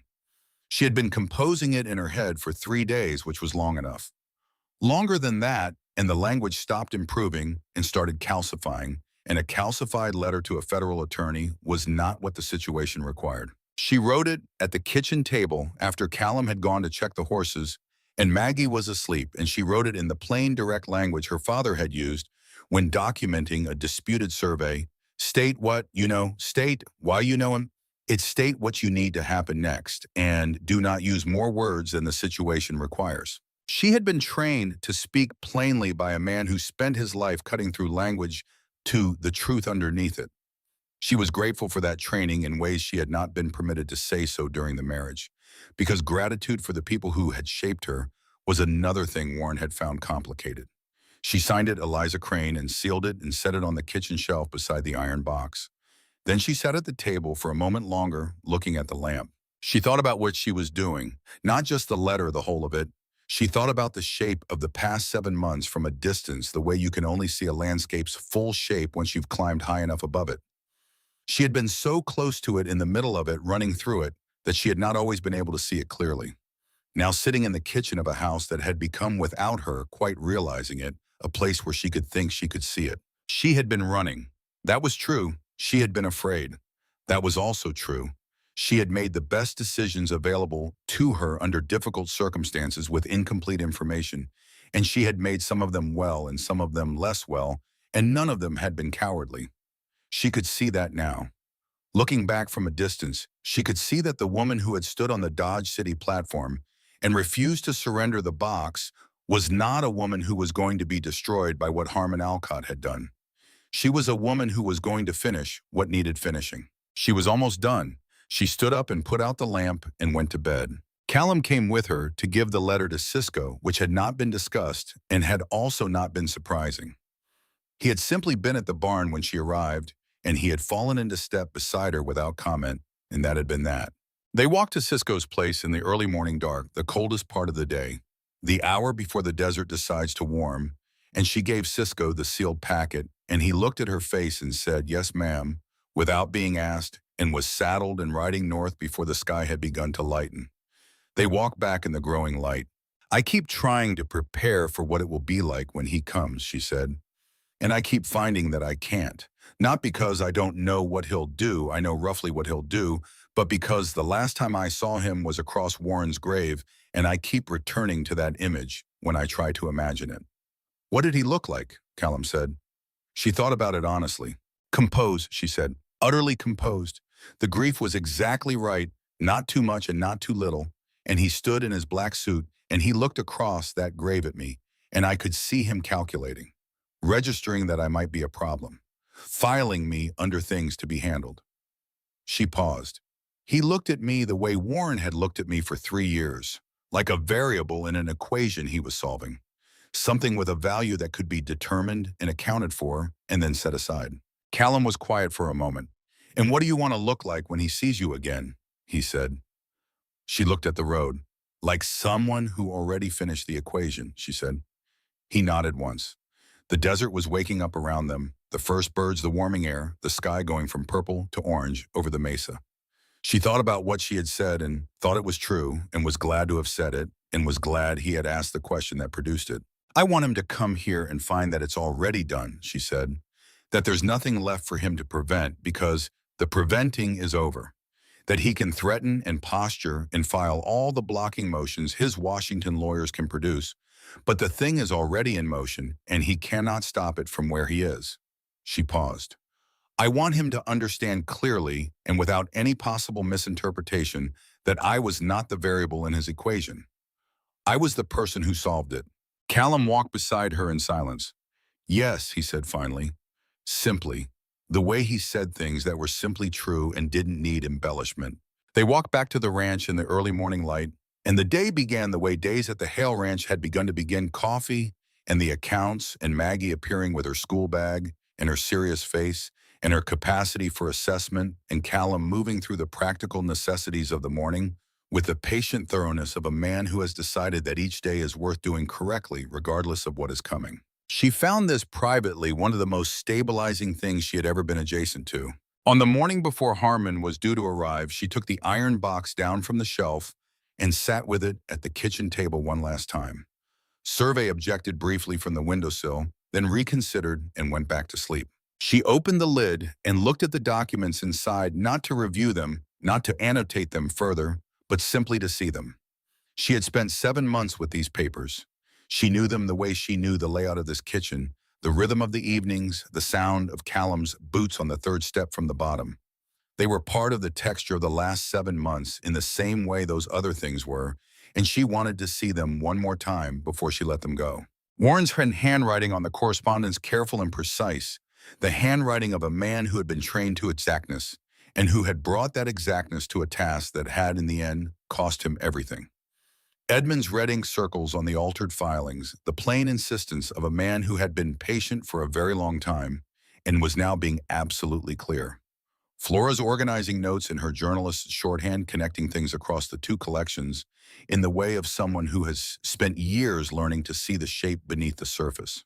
And her own notes, her father's surveying shorthand, the private language he had given her, the knowledge that belonged only to her until she chose to share it. She had chosen to share it. She was glad of that choice. She sorted the documents into their 2 packets, the copies she was keeping, the originals going to Radwell, and sealed the original packet with the care she had given to everything in these 7 months and set it on the shelf. Tomorrow, when Harmon came, the originals would be in Santa Fe. He could take the box. He could take the copies. He could take whatever he found. None of it would matter. She closed the lid. She put the booze back on the shelf. Surveyor Fee relocated himself into it within the minute. Saturday came cold and cloudless, the kind of October day that feels like a held breath. She wrote the message to Radwell that night before she slept. Cisco had returned from his Santa Fe route 2 days earlier, and she found him before dawn the next morning and paid him a premium to ride again immediately. He looked at her face and at the sealed packet and didn't ask questions. There and back as fast as you can, she said. Yes, ma'am, he said. She watched him ride north in the cold pre-dawn and thought about the 2 days she had left and what they needed to contain. Judge Harmon Alcott arrived in Sweetgrass Crossing in the early afternoon on a gray horse with 2 men flanking him. They were not investigators this time. They were the kind of men Harmon kept for situations that had moved past investigation, larger men, quieter men, whose purpose was less to ask questions than to discourage the asking of them. He came to the ranch. Eliza was in the kitchen when she heard the horses in the yard. She looked out the window and saw them. She looked at the iron box on the shelf now containing only copies. The originals were in Radwell's hands, or very nearly. She had everything she needed. She had prepared for this. She took a breath. She went out. The yard was ordinary in the way that yards are ordinary. The corral, the barn, the windmill turning in the cold air, the red earth pale in the November light. She stood in the middle of it and watched Harmon ride through the gate and pull up his horse, and she felt the particular quality of this moment, the convergence of 7 months of preparation with the reality she had been preparing for, and she let herself feel it fully, and then she set it aside because there was no room right now for feeling. He looked older than she remembered. The months since Warren's funeral had not been gentle to him, but his composure was intact, the specific composure of a man who has calculated every angle in a room before entering it, and who has never yet entered a room he could not control. Eliza, Harmon said, He said her name with the particular warmth of a man who has decided warmth is the most effective opening position. There you are. You had us all worried. Harmon, she said. Callum had come from the barn. He stood at the edge of the yard equidistant between her and the riders, with his hat pushed back and his face showing nothing useful. His hands were at his sides. Still. Ready, not threatening, simply present with the specific quality of presence that is its own form of statement. I've come to bring you home, Harmon said. You've had a difficult time. Grief makes us do things we wouldn't ordinarily do. He looked briefly at Callum with the specific dismissal of a man who considers obstacles rather than people. This arrangement, no one blames you. Warren's death was hard on everyone. Warren's death, she said, a brief flicker.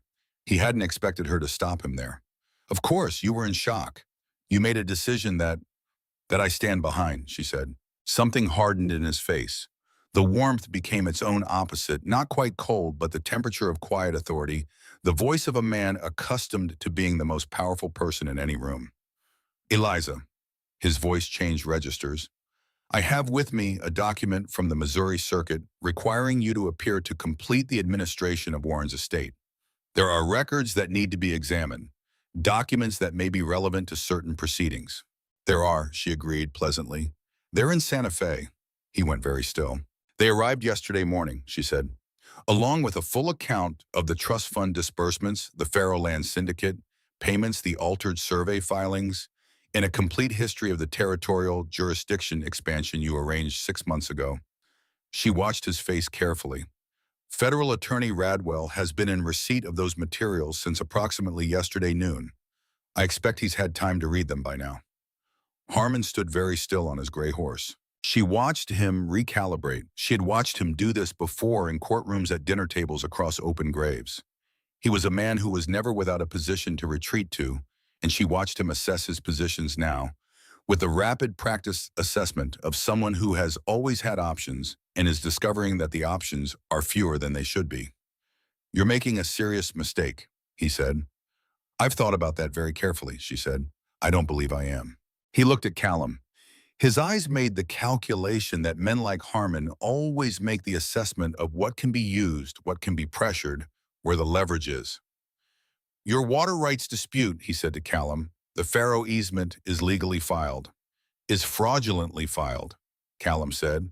His voice was completely even. As the territorial surveyor will confirm when he arrives next week. As the federal case against you will demonstrate in considerable detail. Harmon looked from one of them to the other, and Eliza watched him make the calculation she had been waiting for him to make, the slow, cold recognition that the situation was not what he had prepared for.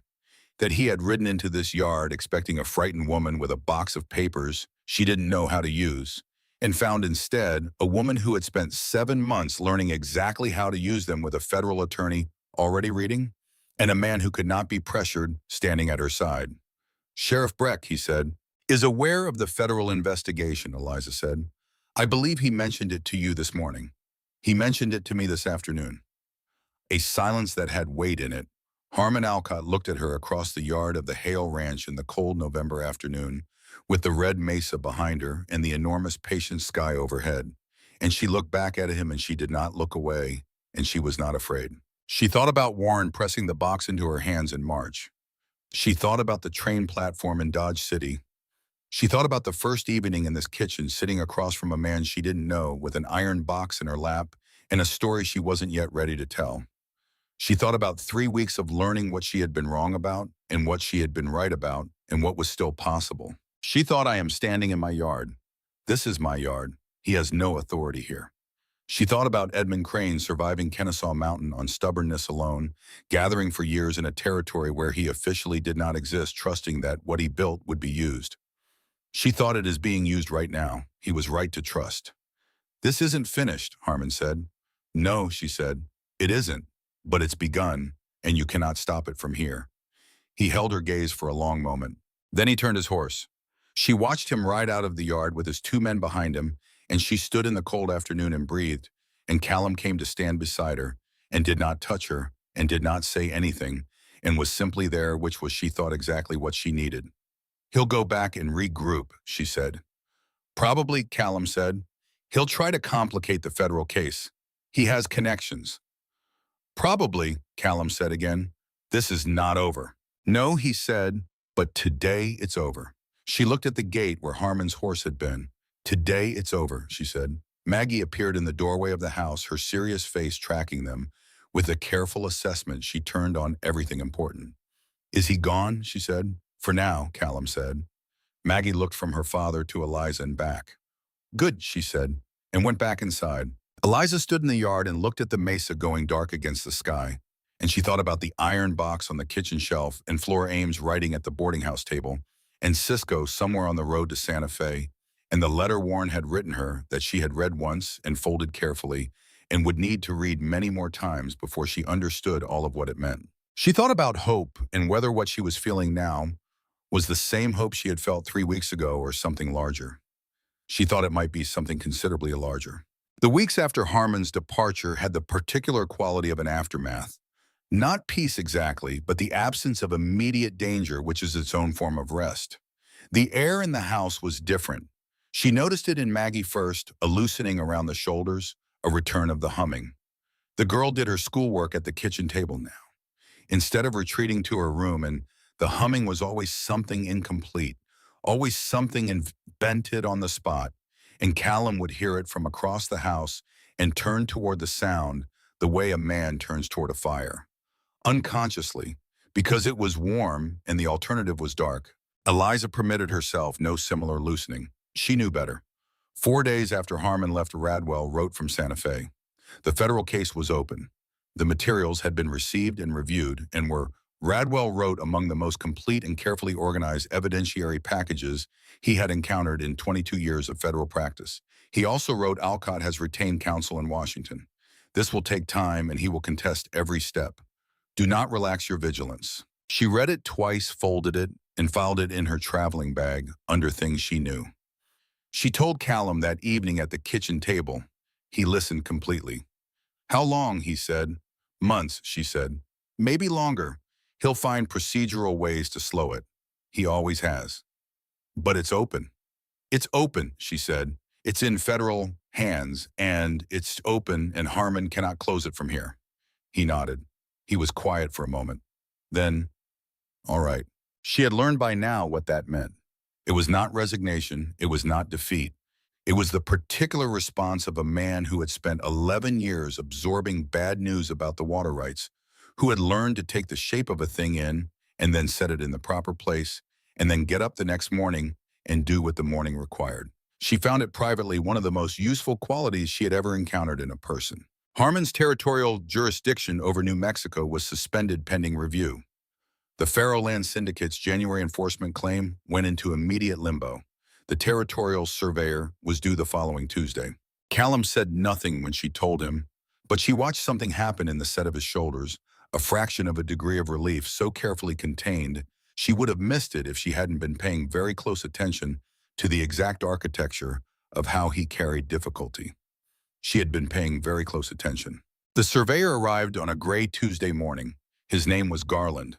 He was a thin, precise man who said almost nothing, looked at everything, and spent 2 full days walking the north boundary with his notebooks and his measuring chains before he said anything definitive. On the second afternoon, he came to the kitchen and told them in the flat, declarative manner of a man whose professional value lies in stating exactly what is and nothing more, that the easement filing contained altered survey markers, that the dates on 3 separate Faro filings did not match the territorial register from those years, and that his preliminary findings supported the original 1871 Hale grant without qualification. He left before dark.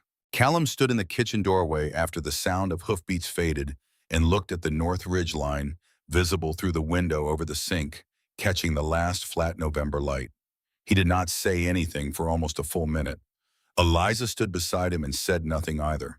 She had learned the grammar of his silences, which were the silences of a man working something through, and which were the silences that had come to their natural completion and only needed to be witnessed. This was the second kind. 9 years, he said finally, quietly. Yes, she said. 9 years farming around something that was never real. She looked at the ridge.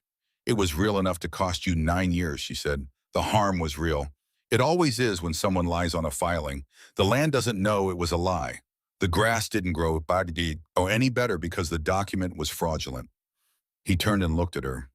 That's a careful way to say something angry, he said. I am angry on your behalf. I'm trying to manage the expression of it. Something shifted in his face, the almost smile she was learning to recognize, the one that never quite reached his mouth, but was entirely visible in his eyes if you knew where to look. You don't have to manage it, he said. Force of habit, she said. I managed most things for 3 years. I'm working on unlearning it. He looked at her for a moment. You can be angry here, he said. That's permitted. She held his gaze. She thought about what that sentence meant. The plain and enormous kindness of it. She had lived for 3 years in a house where certain emotions were not permitted, where her anger was a problem to be solved, her precision was an oddity, to be smiled at. Her intelligence was something to be displayed on appropriate occasions and put away on all others. She had learned to manage herself with such thoroughness that she sometimes could not find the unmanaged thing underneath. He was offering her permission to find it. I know, she said. Thank you. He nodded once and turned back to the window in the ridge, and they stood together in the kitchen in the fading afternoon and were quietly and specifically angry on each other's behalf, which is one of the more useful things two people can do together. Vera Dunmore came to the ranch on a Thursday in early December.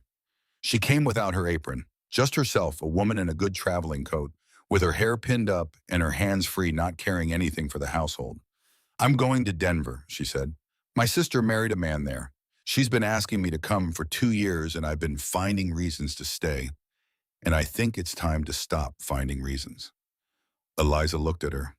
When are you leaving? She said. Saturday week. Vera held her coffee cup in both hands. I wanted to tell you directly, not through Callum. She said his name without fuss, without making anything of it, the way a person adjusts to a new fact. I think that's the right way. I think so too, Eliza said. Vera was quiet for a moment. I want to say something, she said. I came here after my husband passed because this was where I felt most useful. And Callum is a good man, and Maggie needed consistency. And for a while I told myself that was enough, that I was building something. She met Eliza's eyes. I think I knew before you arrived that what I was building wasn't mine to build. I just needed the arrival to make it plain. She paused. Be good to them. I intend to, Eliza said. They shook hands. It was the handshake of two women who had been in complicated proximity and had come through it without serious damage, which was more than either of them had been certain of in October. Eliza watched Vera walk back toward town and thought Denver is lucky to be getting her. Maggie cried a little when she heard. Not much. She had her father's specific compression about emotion. But a little in her room that evening with the door not quite closed. Eliza gave her 20 minutes. Then she knocked, waited for the muffled acknowledgement, and went in. She did not sit on the bed. She had learned by now that sitting on someone's bed when they have been crying is an assumption about intimacy that has to be earned before it can be offered. She sat on the floor instead, back against the wall below eye level, and waited. Maggie was on the bed with her arms crossed and her jaw set and her eyes recently red, but managing the evidence of it with the stubborn efficiency of a child who considers crying a private thing that has been inadvertently made public. She was good to you, Eliza said. Yes, Maggie said. You're allowed to be sad, she's going. I know that, Maggie said with a fraction of irritation that was actually more reassuring than distress. You can be and still understand why it's the right thing. Maggie looked at her, assessing. Do you understand why it's the right thing, she said. Eliza chose honest over simple because Maggie had always responded better to honest. I think Vera came here because this was the last place she felt close to something she'd lost, she said carefully. And she was good here. She was genuinely good to you and to your father. But I don't think this was ever quite the life she was building toward. She paused. I think she knew that for a while before she was ready to leave. Maggie was quiet for a moment. Do you think she'll be all right? She said. I think she will, Eliza said. She's a woman who knows how to make things work. Denver is lucky to be getting her. Maggie uncrossed her arms. I'm still sad. You're allowed to be both, Eliza said. Sad and understanding both at once. I know, Maggie said. I just wanted you to know I understand. Eliza looked at this child with her serious face and her rock collection and her 11 years of carefully born understanding, and felt the particular kind of love that comes from watching someone be precisely who they are. I know you do, Eliza said. That's one of the things about you.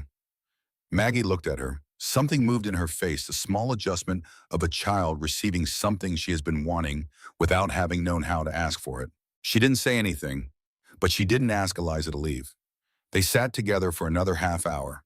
Maggie on the bed above, Eliza on the floor below, talking about small things and then nothing at all. One evening in the second week of December, Callum pushed back from the table and said without preamble, "I want to tell you something about Grace." She set down her pen. Grace was her name, he said. Allison Grace. She preferred Grace. He looked at his coffee.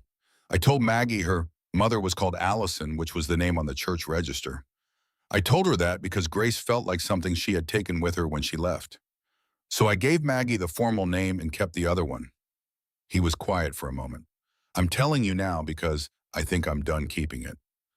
What was she like? Eliza said. He considered the question with the seriousness it deserved. Quick, he said. Very quick.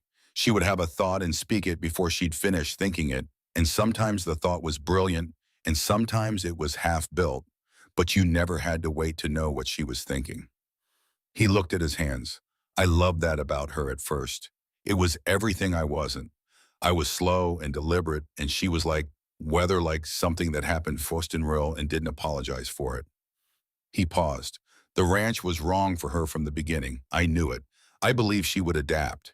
But choosing and adapting are different, and I didn't understand that then. When did you understand it? Eliza asked. The second winter, he said.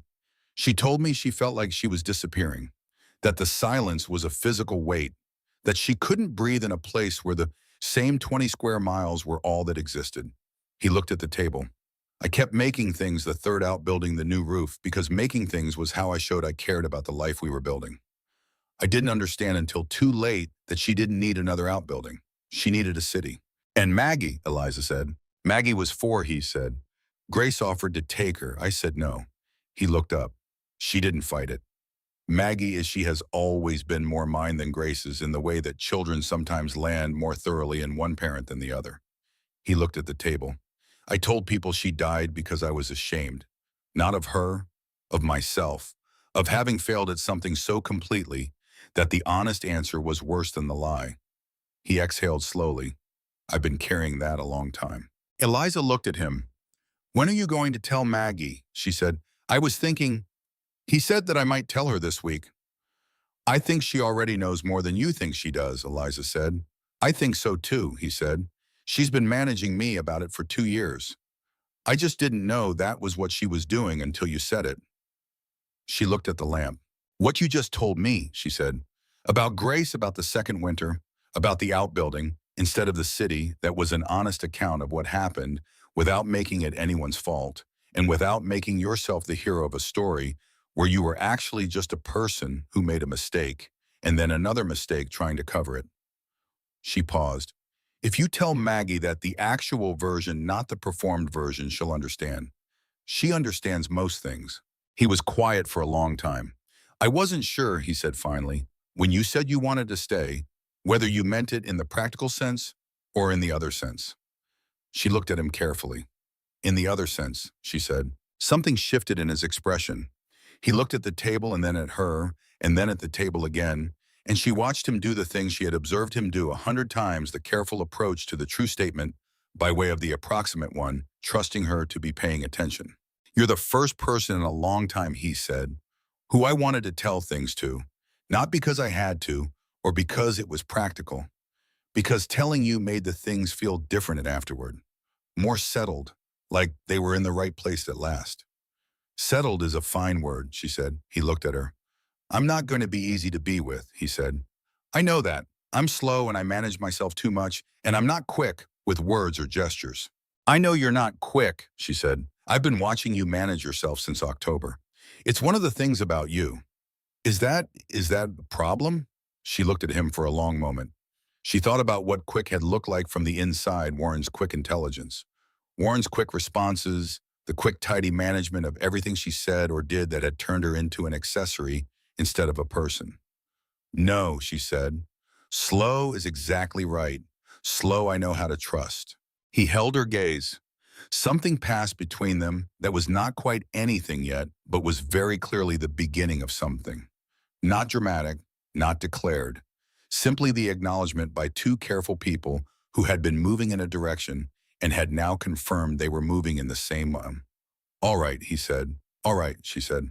They went back to their papers, and outside the December wind moved off the mesa, and the windmill turned in the dark, and the stars were brilliant and close and entirely indifferent. And inside the kitchen was warm, and the lamp was steady, and that was enough. Callum talked to Maggie on a Friday evening. Eliza was in her own room with the door not quite closed. She could hear the rhythm of the conversation, not the words, but the quality of it. Callum's voice low and careful. Maggie's responses less frequent than usual, which meant she was listening more than talking. It went on for 25 minutes. Then Maggie's door closed, and the kitchen produced the sounds of a man who needs to do something with his hands after something difficult. The coffee pot moved, the stove lid opened and shut. Eliza gave him 10 minutes. Then she went to the kitchen. He was at the table with his coffee, looking at the window that faced north toward the ridge. "How did she take it?" she said. He looked up. "She said she already knew," he said. "Most of it." "Yes," she said. "She said she'd known since she was 9. He turned the cup in his hands. "She said she didn't tell me because she was worried about how I'd take it." "She was protecting you," Eliza said. "I know." He set the cup down. 10 years old, and she's been managing my feelings about her own mother. "Children learn what the household requires," Eliza said carefully. "She learned you needed to be protected from certain things, and she did what the household required. That's not a failure of hers. It's not a success of mine," he said. "No," she said, "but it's also not the fixed fact you're treating it as. It happened. You know it happened. Maggie knows you know. That changes what comes next." She sat down across from him. "What did she say when you told her the whole thing?" He looked up at her. "She said, 'It's all right, Papa. I know you did the best you knew.'" The kitchen clock ticked. Outside, the wind moved off the ridge. "That's more forgiveness than you gave yourself," Eliza said. "More than I deserve," he said. "Children are generous beyond what their parents deserve," she said. "It's one of the more remarkable things about them." He looked at her for a moment with the expression she was learning to read, the one that contained things he hadn't found words for yet, but was no longer trying to hide from her. "Eliza," he said. "Yes," she met his eyes. "She asked if you were going to stay," he said. "What did you tell her?" "I told her I hoped so," he said. "I told her I was working on it." She looked at him, at the lamp between them, at the ordinary kitchen of a house that was becoming, against all practical planning, something she wanted rather than merely needed. "That's a reasonable answer," she said. "Is it enough?" he said. She met his eyes. "For now," she said. "Ask me again in spring." He looked at her for a moment with the expression she was learning to read, the one that contained things he hadn't found words for yet, but was no longer trying to hide from her. "All right," he said. "Spring." On a December evening, 6 days before Christmas, a half-grown orange cat appeared at the barn door. When Callum was doing the last feeding, the proprietary composure of an animal that has assessed the available options and found one satisfactory. Callum brought him to the house, which Eliza suspected had required less persuasion than he let on. Maggie claimed not to know where he had come from.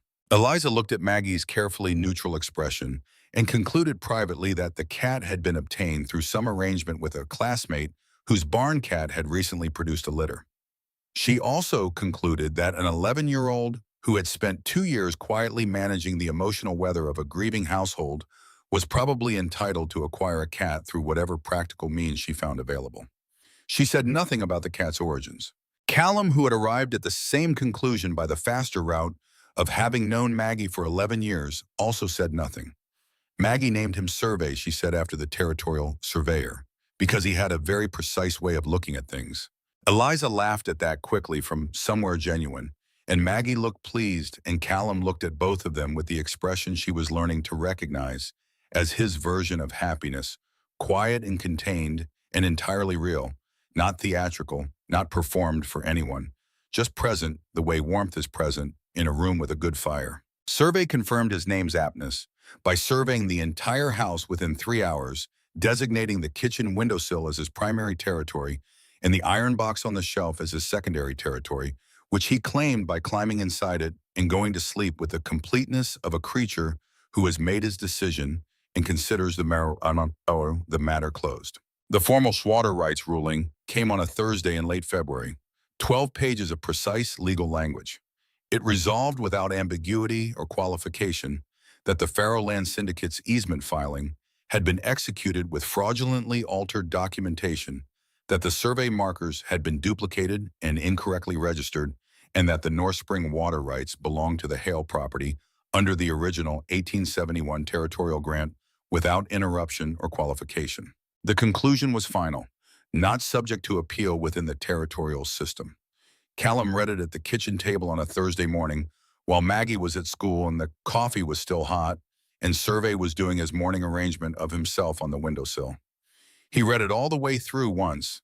Then he set it on the table and looked at it for a long moment. 9 years, he said. She did not say anything.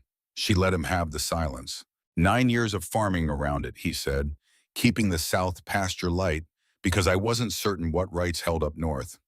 Not putting water line to the east meadow because the whole thing felt like it could be pulled out from under me at any moment. He looked at the ruling. The north meadow. I've never used it the way it should be used. What would you do with it? She asked. He looked up at her. In spring, he said, I'd like to ride up and look at it and what it could be. He paused. I'd like you to come. She understood that he was not entirely talking about the meadow. Yes, she said, I would like that very much. He held her gaze for a moment steady, warm, unguarded in the way he was becoming more comfortable being in her presence, and then he looked back down at the ruling, and she watched him quietly without announcement, place his weight on the new reality, and find it solid. 9 years, he said again.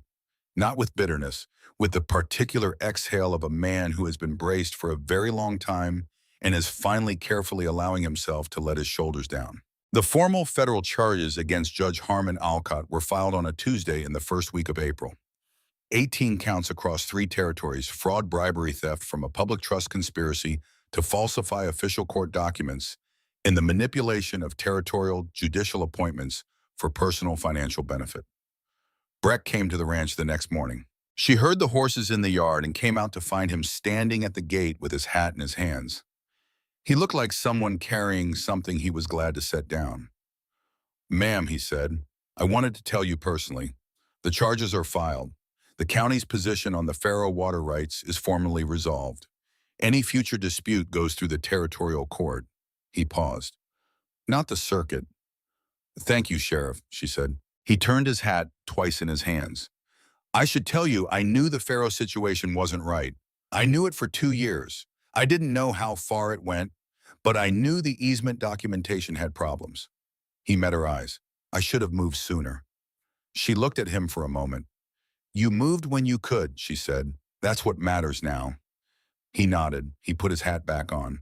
You've done something considerable here, he said. I want you to know I understand that. Several people did something considerable here, she said. I had help.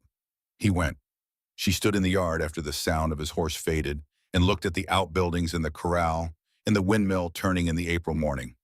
The sage along the ridge was coming in that particular fierce green of desert spring, brief and brilliant. The air smelled like new water and something she had been trying to name for weeks and had finally named possibility. She thought about a woman stepping down from a train in October with an iron box and $418 and a practical plan and no room left in herself for anything beyond survival. She thought about that woman with something close to affection. She went inside. On that same April morning, after Breck had ridden away and the charges had been filed and the desert was putting on its brief, brilliant spring, she went to the kitchen and took the iron box down from the shelf. Survey relocated to the windowsill without complaint. She held the box in both hands for a moment. Then she set it on the table.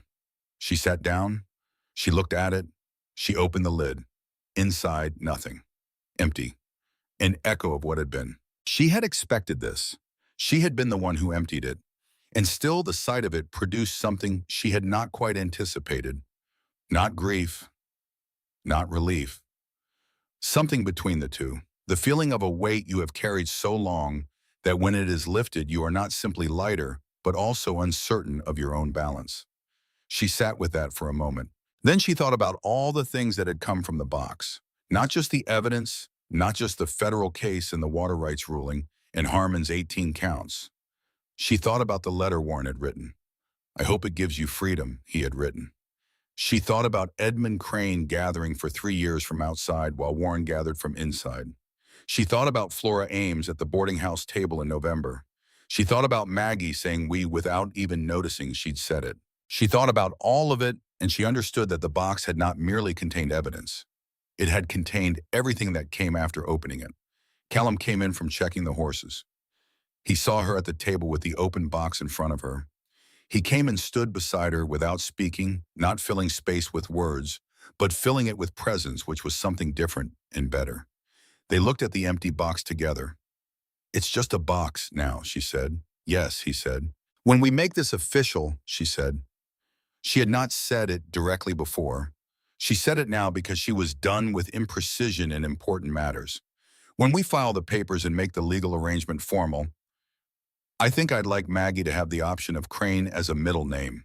Margaret Crane Hale. If she wants it when she's old enough to decide." He looked at her. "Warren was not a good husband," she said, "but he gave me the box.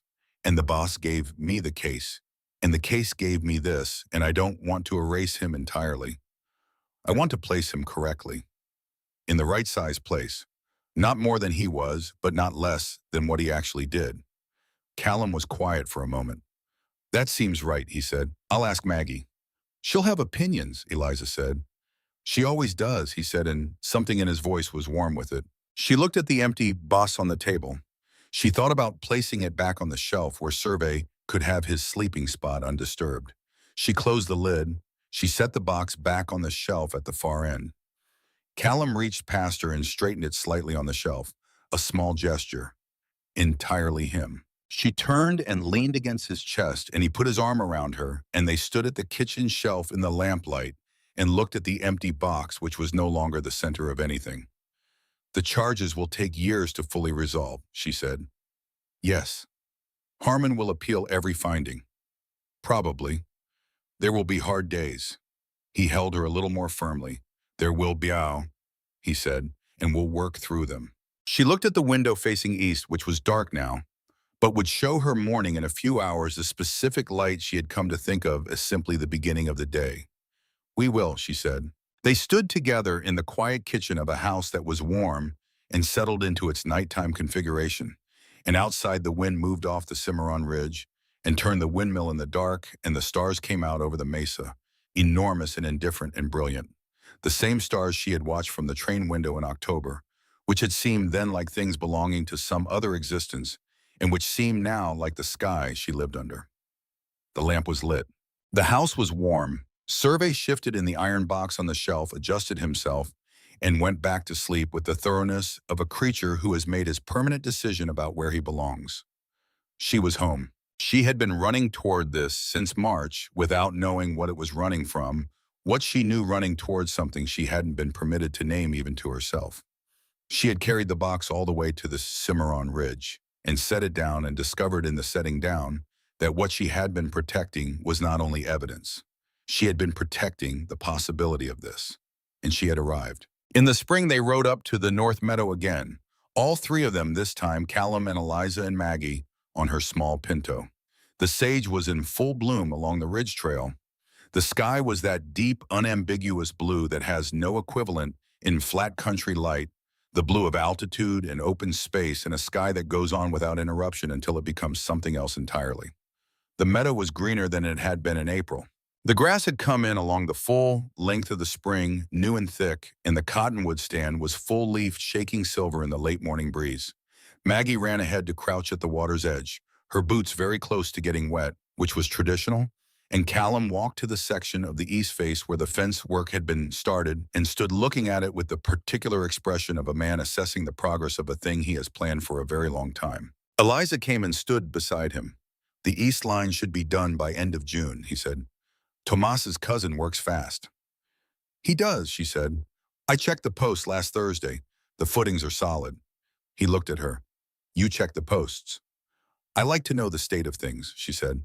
He looked back at the fence line. Something in his expression was the thing she had been trying to find the exact word for since December, and she had finally settled on it.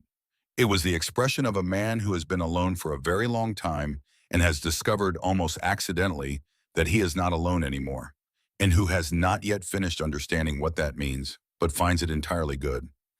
At the far end where the cottonwoods stand thinned and the view opens south, she stopped. The ranch below looked like something she had been moving toward without knowing it.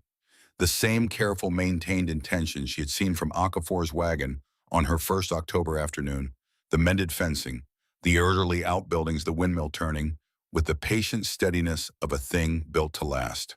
It was the same ranch. She was not the same person who had ridden toward it in October. "Callum," she said. "Yes." She turned and looked at him. She had been thinking about this for months, arranging and rearranging the words because she was a woman who believed in precision and had learned that imprecision in important moments cost more than the discomfort of taking the time. But standing here in the North Meadow, with the spring running cold behind her and the enormous patient sky overhead, the words she'd been arranging fell away entirely, and what came out was simply the truth. "I want you to know something," she said. "Not as a practical report, not as a situation update. I want you to know it because it's true and because I have spent a great deal of my life not saying true things out loud, and I have decided I am done with that." He waited. He was good at waiting. He had always been good at it. "I was afraid when I got off that train," she said. "I was afraid of everything, of being wrong about you, of being wrong about this place, of wanting too much and then losing it, of making myself small again to fit inside something that didn't fit." She met his eyes. "I am not afraid of any of that anymore. I am standing on land I consider mine next to a man I have chosen, and I want you to know that the choosing was real. It was not practical arrangement. It was not the absence of alternatives. I have alternatives. I am aware of them. I am here because I am here by choice, because this is where I want to be." He looked at her for a long moment. "I know," he said. "I know you know," she said. "I needed to say it anyway." He reached out and took her hand, simply, directly, the way he did everything, without ceremony, meaning it entirely. "You're more than workable," he said. She laughed. She could not help it. "Callum Hale," she said, "you have got to stop saying that." "It's the highest thing I know how to say," he said. "Then I will take it," she said, "as the highest thing." He lifted her hand and pressed it briefly to his lips. Not a grand gesture, not performed for anyone, just a quiet and precise acknowledgement of the fact of her. And then he held on, and they stood at the edge of the North Meadow and looked at the land below and the sky above, and the country spread wide in every direction, enormous, impatient, and entirely theirs. Maggie appeared at their shoulders. "If you're done," she said with the serenity of a child who has been monitoring her parents' progress with the thoroughness she applied to everything important. "The horses are getting into the cottonwood." Callum looked at his daughter. "Which horse?" he said. "Blanco," Maggie said. "He's eating the low branches. You know he does that." "I know he does that," Callum agreed. They walked back across the meadow, all three of them, and the horses, and the enormous patient sky overhead, and the spring ran clear behind them, and the sage was warm in the sun, and below, small and solid against the red earth, the ranch waited with its windmill turning, and its east-facing window catching the light. Eliza looked at it. She thought about the train platform in October, and the lockbox, and the letter that was honest in every single line. She thought about all the things the letter had not told her, and all the things she had found anyway, and how the unplanned things had turned out to be the things worth keeping. She thought about what it meant to arrive somewhere. Then she mounted Mesa and turned him toward home, and they rode back through the spring morning with the ski and the red earth spreading out wide around them, and she was not afraid of any of it. "Callum," she said. "Yes," he said. "We're going to be all right." He was quiet for a moment. He looked at the ridge and at the ranch below, and at the enormous patient country that did not know any of them and did not need to. "I think so too," he said. Above them, the sky held its ancient patient blue. A hawk turned slow and easy on the spring thermals, riding something invisible, going nowhere in particular, entirely at home in the open air. They rode until the ranch came up to meet them. Then they went inside.